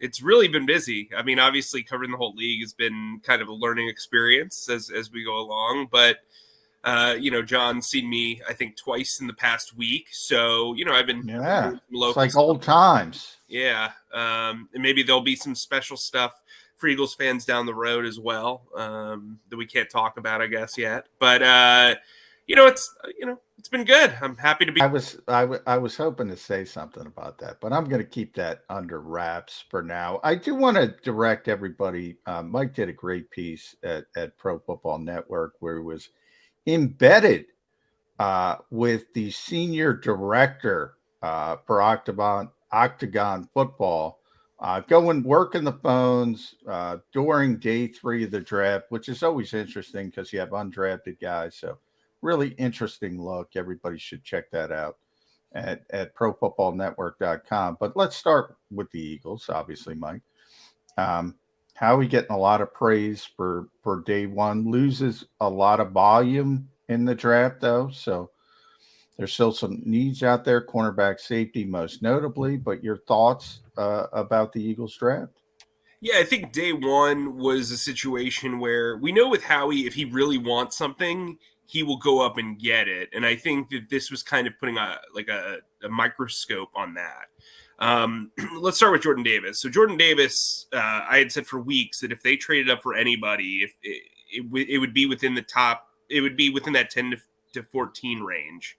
And it would probably be for Jordan Davis. He's a guy that has an extremely high ceiling because of his athletic ability, but his floor is also tremendous as well. As a matter of fact, I'd say he's got the highest floor in the draft because at worst, he's going to be a very, very good 2-down run defender. And he's a guy who can take on double teams. And I think that's really important in a year where you have Javon Hargrave and Fletcher Cox both in contract years. And that they can master 3 technique. They can rush one-on-one. Jordan Davis has to be double teamed. So if Fletcher Cox and Javon Hargrave are getting one-on-one assignments, that could be really good for the Eagles from a pass rushing standpoint. It also can get the most out of Josh Sweat. I also think you can get a lot out of Brandon Graham with those one-on-one matchups. They're very hard to beat with their speed off the edge. I also think if you watch tape, like I tweeted this the other day, it was before day 2 of the draft. If you watch Nakobe Dean's highlights, every single highlight is Jordan Davis literally physically moving the box and allowing Dean to kind of operate in space. And I think that's really important for the Eagles linebackers. We saw last year the Eagles struggled mightily against the run because they had to have the safeties so high. This allows them to play the safeties high if they want to. They're probably going to need to, given the personnel that they have. And so, look, I think it's a slam dunk pick. I know that a lot of people don't really like the idea of drafting a run defender, but he's really a blank canvas as far as pass rushing goes. I think, if Tracy Rocker can develop a couple of moves, watch out. Because his ceiling is so high. He's only 22, and he's got such natural gifts. His first step is ridiculous. And so he's got like a ready-made run defender right there. But on top of that, he's got so much to build upon. And I think that that's a huge thing. Then you talk about A.J. Brown. So they've done the first-round wide receiver dance the last 2 years. They've missed, and then they've hit. This was kind of the tiebreaker and saying, you know what, we're going to take this out of development's hands and we're going to go get a true bona fide star. I think A.J. Brown is a top 10 wide receiver in this league. He's the biggest trade acquisition on offense that they've had since Jason Peters. He's the best wide receiver that they've had since, Macklin left town. And frankly, you could argue that he's better than Macklin. So I think you're getting a guy who's only 24. He was the one to trade for. I know a lot of people made a big deal about Deebo Samuel, but Deebo Samuel, you have to kind of adjust your offense. Yeah, every day. you got to. AJ's more of an X receiver who's going to complement Devontae Smith, who now moves to the Z spot, which is perfect for him because we know how fast he is off the line. We know his footwork's awesome, but giving Devontae Smith that extra space is huge as the flanker. And I think, he'll complement Quez Watkins very well, who now is going to move to the slot. I think all 3 guys can play 3 different positions. That's good. Zach Pascal can do the same thing, which brings up questions, obviously, about Jalen Reagor's future. But the day 1 I thought was a slam dunk. Day 2, I understand the pushback on Cam Jurgens, but I do think the thought process there was a lot like Landon Dickerson, where it's like you want to redshirt him for a year, but he's going to eventually play. I mean, we saw last year Jason Kelce went out with injuries. Nate Herbig could barely snap the ball, and he said, you know what, screw it, I'm going to go back out. You can't do that to a center when you're really trying to compete and really trying to contend long term, and you're paying him $14 million. And what people don't really get, in my opinion, is that when you have a guy like Jason Kelce and he's out, and you don't have a guy who has comparable skill sets, who's able to pull, Jason Kelce is the best pulling center I've ever seen. So I think he's the best pulling center in the history of the league. But if you don't have a guy who can do even like half as well as him as a pulling center, your running game is shot because he and Jordan Mailata are really what makes that running game go. And I think they saw it themselves. They said, you know what, if the corners are off the board, the safeties are off the board, I tweeted out several times I would have traded back with that pick because that's what I would have done. But I understand why they said, you know what, guy who's got a comparable skill set to Jason Kelce, guy who's got great character, guy who's kind of quirky, who would fit the locker room, let's go after him. And then, look, everybody complained that it wasn't Nakobe Dean, and then they got him in the 3rd round, and everybody's saying the right things. I still think that he's going to be redshirted for at least part of the year. I think with that pec strain, maybe he can play in practice, but you probably don't want him taking a lot of contact early on. You have TJ Edwards, you have Kaiser White. I'd expect if he does play, Kaiser White and him would rotate inside because they are playing more of a 3-4 odd front. And then TJ Edwards would be the green dot. And then, similar to Javon Hargrave and Fletcher Cox, you're having White and Edwards battle for that extension. Well, Mike, real quick before you jump in, Jody, because Nakobe, you mentioned the injuries. Have you heard anything? I know Joe Shane and with the Giants talked about it a little bit, but I've heard the pec is not necessarily the bigger problem with other teams. It was the degenerative stuff with the knee and the shoulder. Did you hear any of that?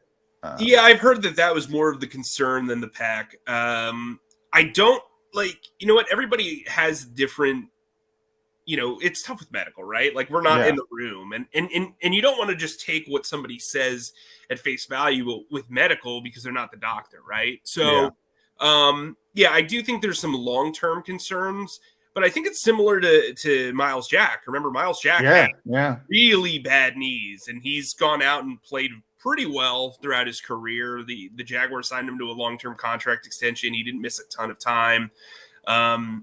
Linebacker is one of those positions too, especially if you're playing 3-4, where you can kind of hide guys a little bit. And, we use in wrestling a bump card. I think a 3-4 inside linebacker spot is better for someone like Nakobe Dean. But I think his lack of size, so he's 5'11", he's more of a 2-down run defender, in my opinion. Kind of played into it as well. I think he's extremely instinctual. I think he's a really good leader, got great character, all that stuff. But I don't know how I would feel about putting him in coverage at his size with that history of knee injuries and obviously shoulder as well. Yeah, because the Georgia Bulldogs got so picked apart by coverage with him being part of it this past year. He was the man on the best defense in college football in the last decade. I don't see where the concerns come from, because you stretch out and he's 5'11" and a half. He's not going to be able to cover people, except he did for the last 2 years. Well, there's no Dallas Goederts out there. Yeah, even my pushback in the SEC. Yeah, my pushback on that is he's surrounded by talent. Like the Eagles, it's an even playing field now. And I think, look, I'm a big fan of his. I think he's a good player. I'm not downing him, but I do think that was some of the logic, I guess, from the scouting and teams. He did in reality fall. So, sure. I think that's something to kind of look at. And then I think like the day 2 picks, they got a really decent Sam linebacker prospect who's going to be a very good special teams player, essentially going to take over for Alex Singleton.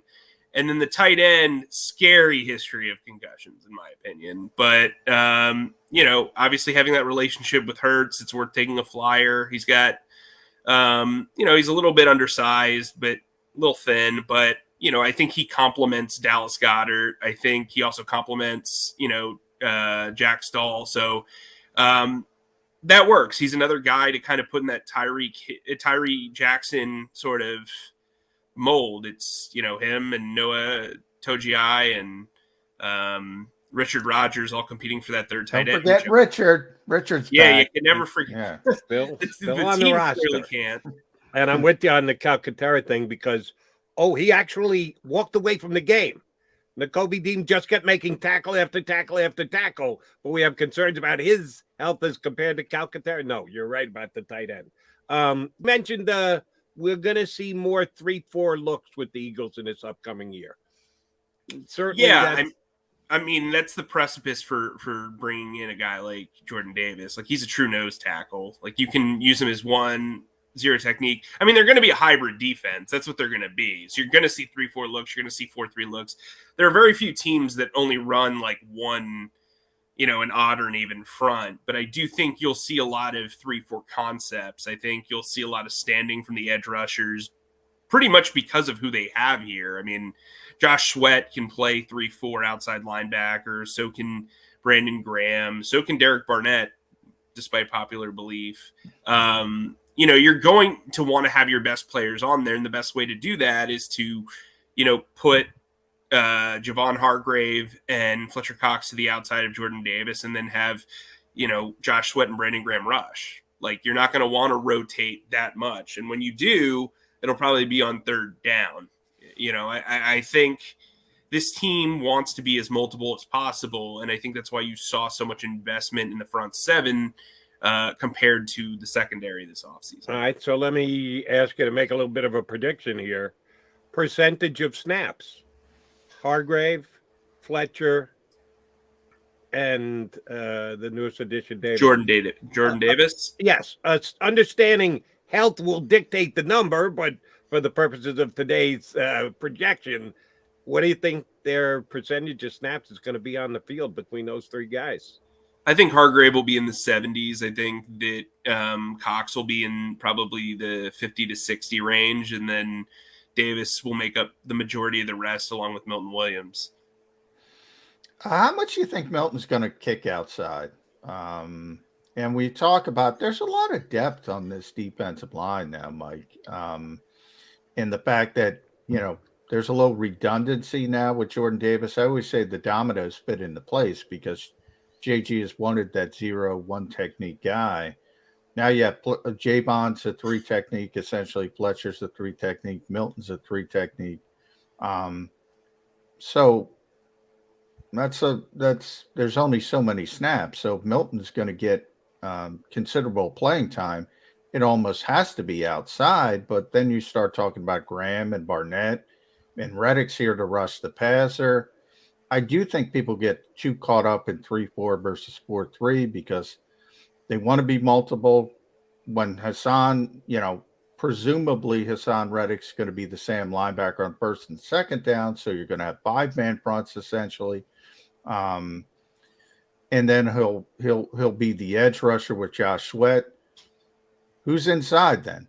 Is it Brandon? Well, I think that's why you look at a 3-4 and say, you can put Hargrave at 5 technique, you can put Fletcher at 3 or Milton at 3, and then you put, because that's really what Hargrave is. Hargrave is a true 5 technique that they're rushing as a 3 technique. So he's not a 1. I know that. He's not a 0. For sure.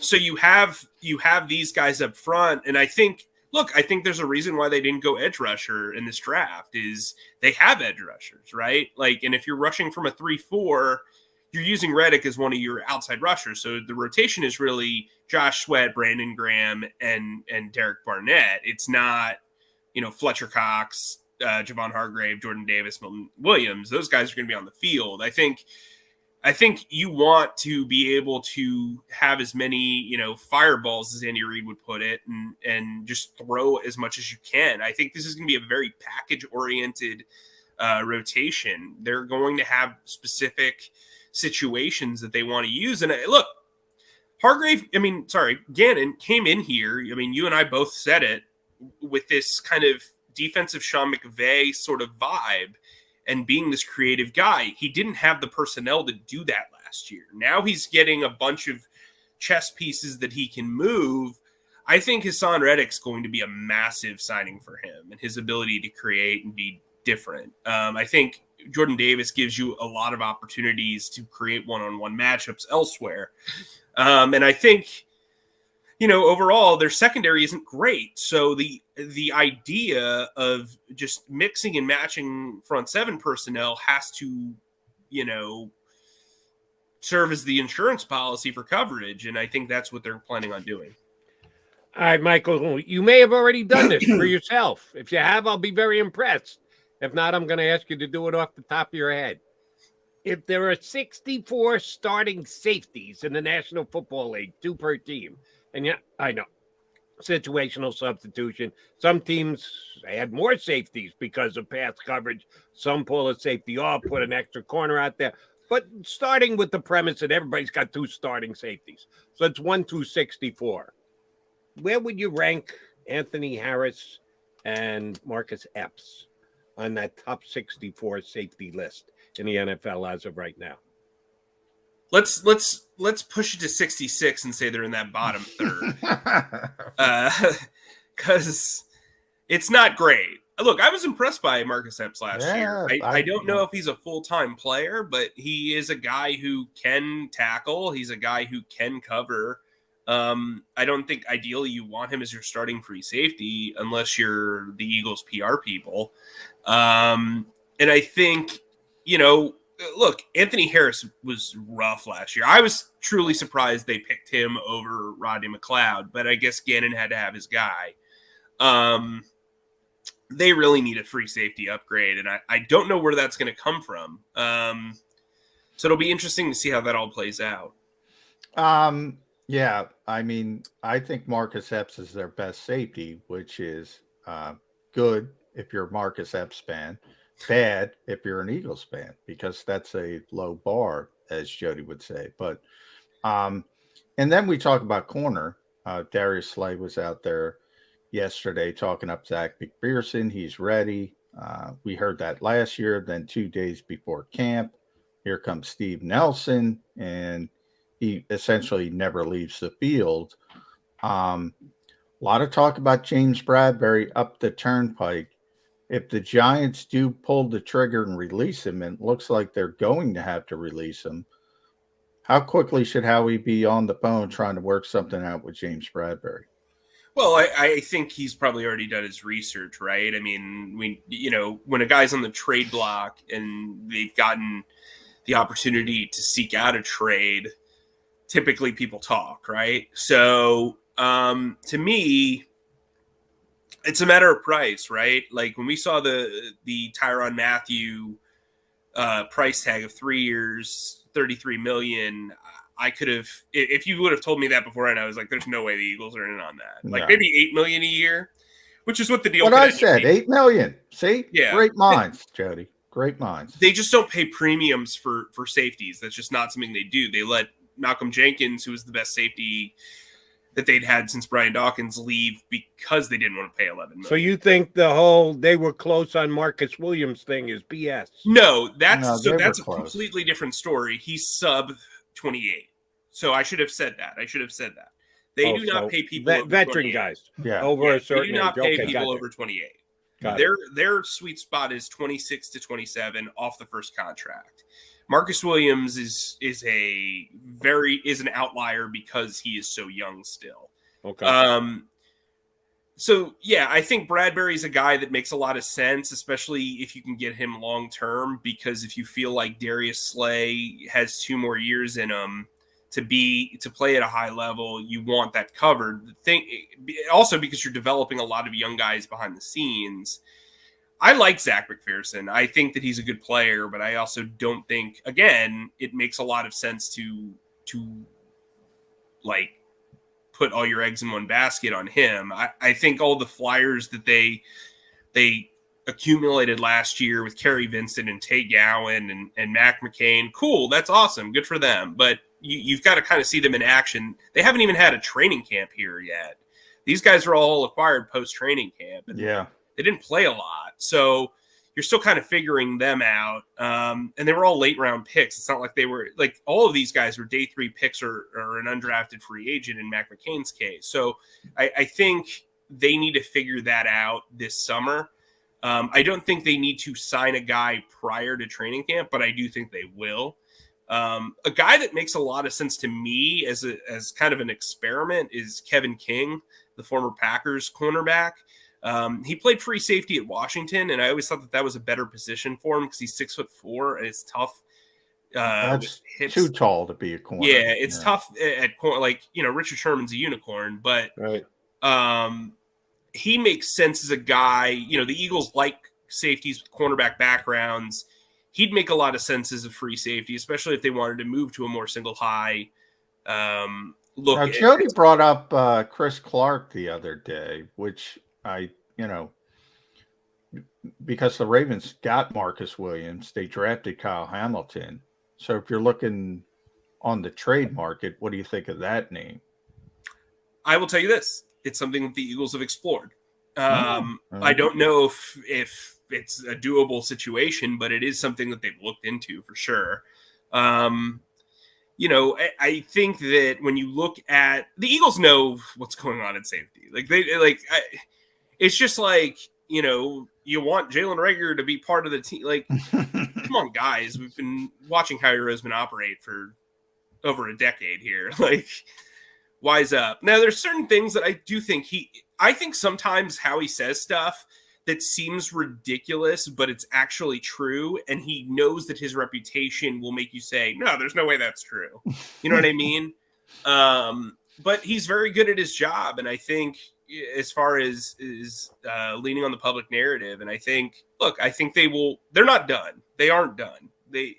That should be, acknowledged. I mean, I said all last year that Steven Nelson made a ton of sense, and then they finally pulled the trigger. So, I think Kevin King makes a lot of sense. I think Bradberry makes a lot of sense, but you also have to realize that the Chiefs have more money, and they have a need at cornerback. They have like 45 rookies.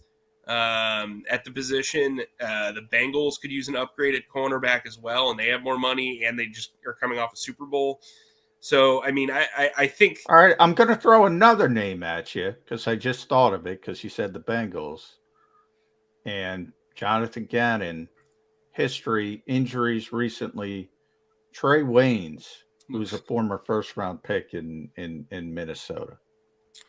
I get the dot connecting with Trey Waynes and Xavier Rhodes. I just I would play the young guys.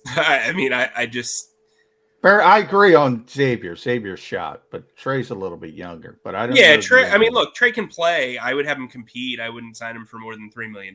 But I think. Oh yeah, it would be cheap. Completely. I would prefer King, and King's out there. I mean, he's still only like 26. So if you can take a flyer on him, if you can take a flyer on a guy, you always take the flyer on the guy who's under 28. That's the rule of thumb. Just double checking. Who did Anthony Harris play for before he was an Eagle? Vikings. Who did Marcus Epps play for before he was an Eagle? Vikings. Oh, okay. So we want to go back down the Viking road again. Right. Replace two players that we've already tried that, and it hasn't quite delivered the results that we needed. The way the league let's try works. that again at cornerback. No, I'll pass. John, I follow your line of thinking. They did this, they did it, still do it again. At some point you go, we did this.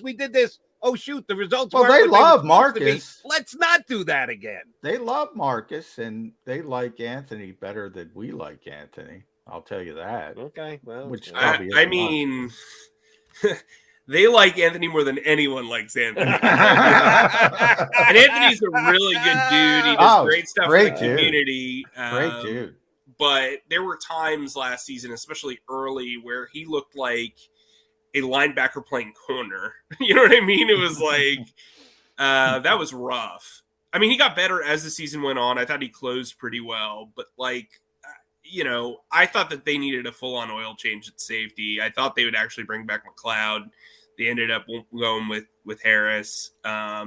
Safety's a position, look, that they have not valued. And it's abundantly clear. Like, people were upset about the Matthew thing, and it's like, well, if they really wanted to go after this position, they could have. They had the money to do it. It wasn't like... And they tried with Marcus. They just... Yeah. I mean, look, Marcus would have been a completely different... would have been a game-changing player for them. So, I mean, Justin Reed, even to that extent, would have been a very good free safety.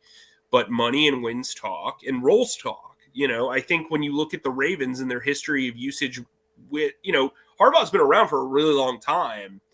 And their history of usage with the safety position is very, very, very vivid. Like, they use safeties in all different ways. And so if you're just coming here to play a cover two a cover two safety, like, why? You know what I mean? Like, I don't think the safety role is that appealing here, frankly. I love your comparison with Harris of a cornerback playing linebacker playing cornerback. That's They could have actually used him as a linebacker because they had that Eric Wilson, who they got from where again? Yeah, that one didn't work. Minnesota. That was, how many times do we have to go down the Minnesota road is my question. Hey, let me put guys feel comfortable with who they feel comfortable with. Yeah, but that was bad. That was a worse flame out than Zach Brown. That was a really bad one. I said Eric can't play the run. I told everybody day one. Yeah, you did. You pounded that home. All right, one last question. He couldn't play the pass either. Well, MK, before we let you go, the whole Bradberry thing, from a Giant perspective, and he could become available, and I think he'd be a great fit with the Eagles. They bring the guy in, they pay him what they felt they needed to pay him to get his name on the contract. I thought he played really well. I have to watch the Giants because I do shows in New York, so I put him on tape and I go back and watch him. I don't know how many times I said here on Birds 365. The Giants only scare me from their secondary position. Nothing else about the Giants scared me last year. Pass rush, linebacker, their entire offense, even though they had so many different wide receivers. I don't like Danny Dimes a little bit, so you got to get it to them. They look good on paper, but you got to be able – they got a real good secondary. And I think that should scare the Eagles a little, and they did. Jalen Hurts had maybe his worst game of the year against that Giants secondary. And then Bradberry became an issue and a problem Was it because the regime changed and the coaching staff and the general manager weren't the ones who gave him the money? I thought he played well for them last year. I don't think his contract is outrageous, yet they've come to loggerheads and they have to move on. What the hell happened with Bradberry and the Giants? Why is he even available? If it were me, I'd be happy to have Bradberry. So they can't even afford their draft class, is how bad David Gettleman has set up their cap situation. They inherited 2 top 10 picks, but they also inherited the worst cap situation in the league. And the new regime does not want to extend or rework contracts the way Howie Roseman has done for years because they're not their guys. And trading him would save $10 million, which would pay for their entire rookie class and give them a little bit of a cushion. So with that said, yes, he is a very good cornerback, but they're also still paying Adoree Jackson. They just drafted Flute from LSU. They want to bring their type of guys in there. And I think the thought process is like Bradberry, if they really have to get rid of a player, he's the one. He's the one chip that they had. And teams know that, and teams don't want – he's got 1 year left on his contract. He's not going to re-sign with the Giants, so why not rip the Band-Aid off now, get the value now? And it's kind of backfired because teams know what's going on. Right. And teams aren't going to trade stuff for him if he's not willing to lower his cap number and extend his deal. And so Bradberry can kind of figure out where he wants to go or if he wants to go. And it's put a rookie GM in a really tough spot. They've been very transparent about the moving and shaking of James Bradberry. And look, teams have filled holes. The Texans showed interest. They then drafted Stingley and signed Steven Nelson. The Chiefs have shown interest. They draft Trent McDuffie. Like, teams are the only team that really hasn't addressed corner this offseason is the team you guys cover. And that's, that's where everybody's like light bulbs are going off. They have about $10 million in cap space. They're going to get additional cap space back after June 1st. I don't think Bradberry will wait that long. I don't think the leverage is there. But look, I think the Eagles should be in on him. If they lose out on him, it's because of the price. I don't think they're not going to have interest in a guy who actually played his best games against the Eagles, like you said, the past 2 years. So that said, they do have a history of bringing in NFC East guys and those guys just being absolute bust signing. So maybe Howie's spooked by that. But to me, I think he's a really Minnesota. good fit. Yeah, let's go that way. He is Mike K. You see it right there. Follow him on Twitter at Mike_E_K. ProFootballNetwork.com. You know how we got to end this, Mike. Lead NFL reporter for Pro Football Network. To me, you're the lead AEW reporter. I'll let you say whatever you want about AEW, but please tell me we are at the end, the death throes of the Adam Page era as world heavyweight champion. Yeah, that promo yesterday was horrific. That was a really bad promo. Yes. I don't know really what they're trying not to do belong there. in that spot. Just not. Look, that I don't guy. think CM Punk moves the needle at all. To me, like in my opinion, he has not done anything for the rating. I agree, but he's a professional. Yes, he is a professional. I actually just started watching the show Heels yesterday, and he was great on there. By the way, Stars, I believe, correct? What? Stars? Yeah, Stars. Comcast is doing like their free watch-a-thon weekend. I wouldn't pay for Stars otherwise. But yeah, so I'm watching that, and they have a character who you'd like, who's basically looks like Edge. Like they basically used Edge as his template for this character. But anyway, yeah, I think that it's kind of run its course. I thought he had some really good matches early on, but it's just like the work is fine, Mike, but he doesn't. Yeah, he just doesn't seem like a world champion. Yes. And I think for a young company, you have like 45 former professional wrestling sports entertainers on the market, like on the marquee. It's just like it's kind of hard when you see guys like Punk and Danielson and Moxley and Jeff Hardy and all these former like legitimate world champions, and you get this guy who is calling himself Hangman in 2022 carrying a title. So Yeah. All Yeah, right. I want. We're on the same page there. I want to see Orange Cassidy get the title. Come on. I would have put the title on Adam Cole, frankly. That ship has sailed because Tony has destroyed Adam Cole to the point he's gone dark on me because I think criticized it. Let me say this. They're doing an Owen Hart Cup, okay? Yeah. And there's 8 guys in it. The only guy that ever wrestled Owen Hart, Jeff Hardy, is in it. He's obviously the oldest guy in it. And he's very clearly going to lose in the first round to Darby Allin, which doesn't make a ton of sense. By the way, did you see his promo yesterday? Oh my God. It was like, yeah, we're going to have a good time. It was the worst it's thing going to I've be great. ever seen in my life. And it might have been 10 words. I don't know how you could do that. I think Sting was like, that's all you're going to say? Yeah, cool. I was going to say, Sting didn't quite come to his rescue. No. He didn't help out much. Yeah, it's going to be terrific. It wasn't good. It was like one quickie. We got to wrap this up. One quickie AEW question. Sure. They keep using Miro in the opens. Yeah, what is the deal with wrestled in what, 6 months? He hasn't I died, know has he was hurt for a while. I think he's healthy now, but there are a lot of people that they're just like not using, and I know that a lot of contracts are coming up from like their original signings. Like we haven't seen Penelope Ford in like months. No. Yeah, I don't know. I've never been a big Miro guy, so I can't say that I've been like paying attention to the only reason I question is because they use him as part of their open.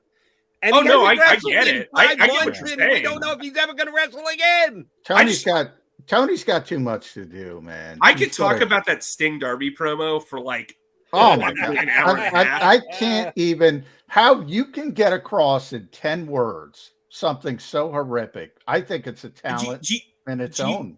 So here's what it's like, right? And I thought this like right afterwards. So you know when you see like wedding videos or like bar mitzvah videos where somebody's like, oh man, we love you, congratulations, it's great, you know, like one of those. That's what it came off like. I was like, man, I remember that at my bar mitzvah.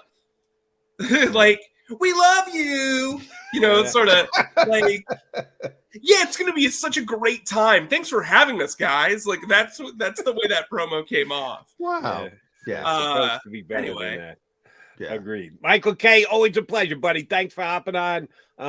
Feel free to reach out to either of us. Tell us when you're going to be able to pull back the curtain and tell us about the extra Eagle stuff that you're lining up right now. No, you can't do it just yet. When you can, we'll certainly have you back we'll on the know. show. We'll know. I'll leave that hint.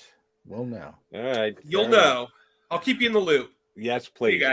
Michael K, Pro Football Network, here with us on Birds 365. All right. Run a little late. We'll come back. We will put a bow on the show. Stay here.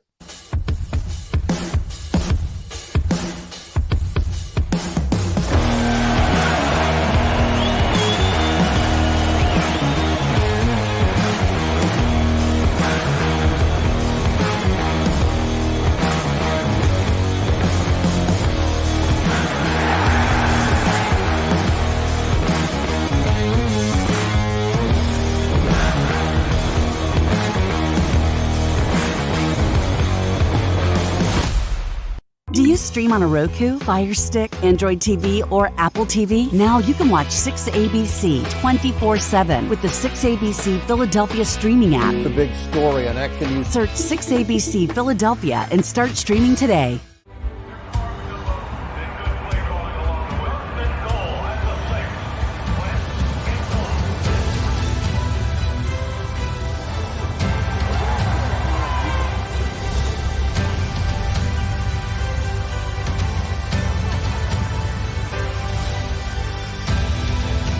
Field of life, First Trust Bank is there for you. Champions on 3. 1, 2, 3. Because Philadelphia dreams deserve a Philadelphia bank. Lincoln Financial Field is home to more than just our hometown team. It's a landing place for dreams. Invest in the future of our students from all over Philadelphia and get an exclusive tour of the stadium at the Blocks Aspire to Dreams Gala, hosted by Brian Taff of 6ABC. While we aspire to build, our students aspire to dream. Join us for the Blocks Gala on Thursday, May 5th at Lincoln Financial Field. Seats are limited, so reserve yours today at blocks.org/gala. In Philadelphia, we celebrated the miracle with pride only 5 years ago. And then the following morning, IBEW Local 98 members went back to work, building this city, rescuing our communities from decay, and inspiring the young men and women of the region to take pride in who we are. Like the Cats, Local 98 members believe in hope.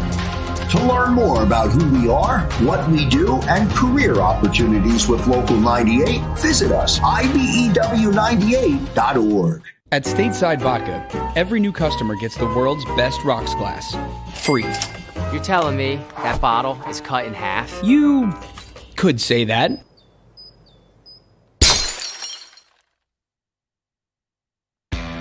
Go for the midnight dares. Go for the game. Go for the hits. Go for the fans. Go for the win. Go to Ocean Casino Resort. Book your trip at theoceanac.com.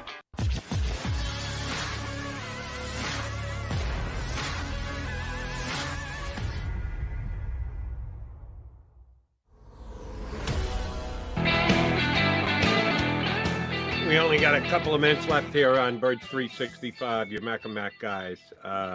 No riding over to Philly. No player availability. No, but tomorrow's rookie camp, so we'll get some rookies on Friday. Some of the exciting rookies. All right. One quickie question for you before we put a wrap on this. We talked about cross-training earlier in the show, and we're doing so in reference to Jurgens, the center that they drafted in the second round, and the fact that they may at some point try and see if he can move to guard, because we don't know when Kelce is going to call it quits. So it makes a lot of sense that they do so. Eagles have, as of after the free agent undrafted signings, I think the number is 42. Cornerbacks on the roster as of right now, none of which, other than Darius Slay, has ever had any serious success actually playing the position for a period of time in the National Football League. But you're hoping quantity over quality, quantity becomes quality, and someone steps up like Darius Slay leaned on Zach McPherson yesterday. I'm good to go with him across from me, and we'll see. Of all those guys, some of them should be cross-trained at safety, because the numbers aren't nearly as big at safety as of right now, like 3. Eagles have 42 cornerbacks. They got 3 safeties. Now they got 5. They got Andre Sacheret and Jared Mabin, Jody. Oh. He's another one I couldn't pick out of a police lineup. Could you pick Mabin out of a police lineup? No, I could not. I couldn't. Never met him to this day. I haven't seen him at practice. But out of those 5, putting a couple of them aside, and the 42 cornerbacks, which cornerbacks are most likely to be cross-trained? I think it was Michael said it earlier that the Eagles like to have their safeties with some cornerback experience. If they go down that road, that's true. A lot of their safeties really dating back to Jim, and that's really the way the NFL has gone. A lot of them have cornerback backgrounds. But not many are trained, like offensive linemen are always cross-trained. So like what you're saying, you got to play, especially if you want to dress, you got to play different positions. Now, in Cam Jurgens' case, he's not going to be a starting guard, but he's got to need to play the position in case somebody gets hurt on a game day. They don't really do that with cornerbacks and safeties. They move cornerbacks to safety. Now, the one guy on the roster, Avonte Maddox, you remember when he was a rookie, was forced into action playing safety due to injuries for a short period. And boy, do people overplay. I get those questions constantly, Jody. Why don't they move Avonte Maddox back to safety? Well, 2 reasons. One, he's a really good slot corner. He's a natural slot corner. That's his best position. You make yourself worse. And then there's this romanticism that he was great at safety. He wasn't great. He did a great job in a bad spot where he had to move back there and didn't have a lot of experience doing it. He's not a safety, and they don't want him playing safety. So anyway, I got off on that tangent. They don't really cross-train. Like, they might wake up one day and say, oh, Kay Gowan, you're going to be a safety now. All right, well, then take my question that way. Who's most likely to be moved rather than cross-trained from corner to safety?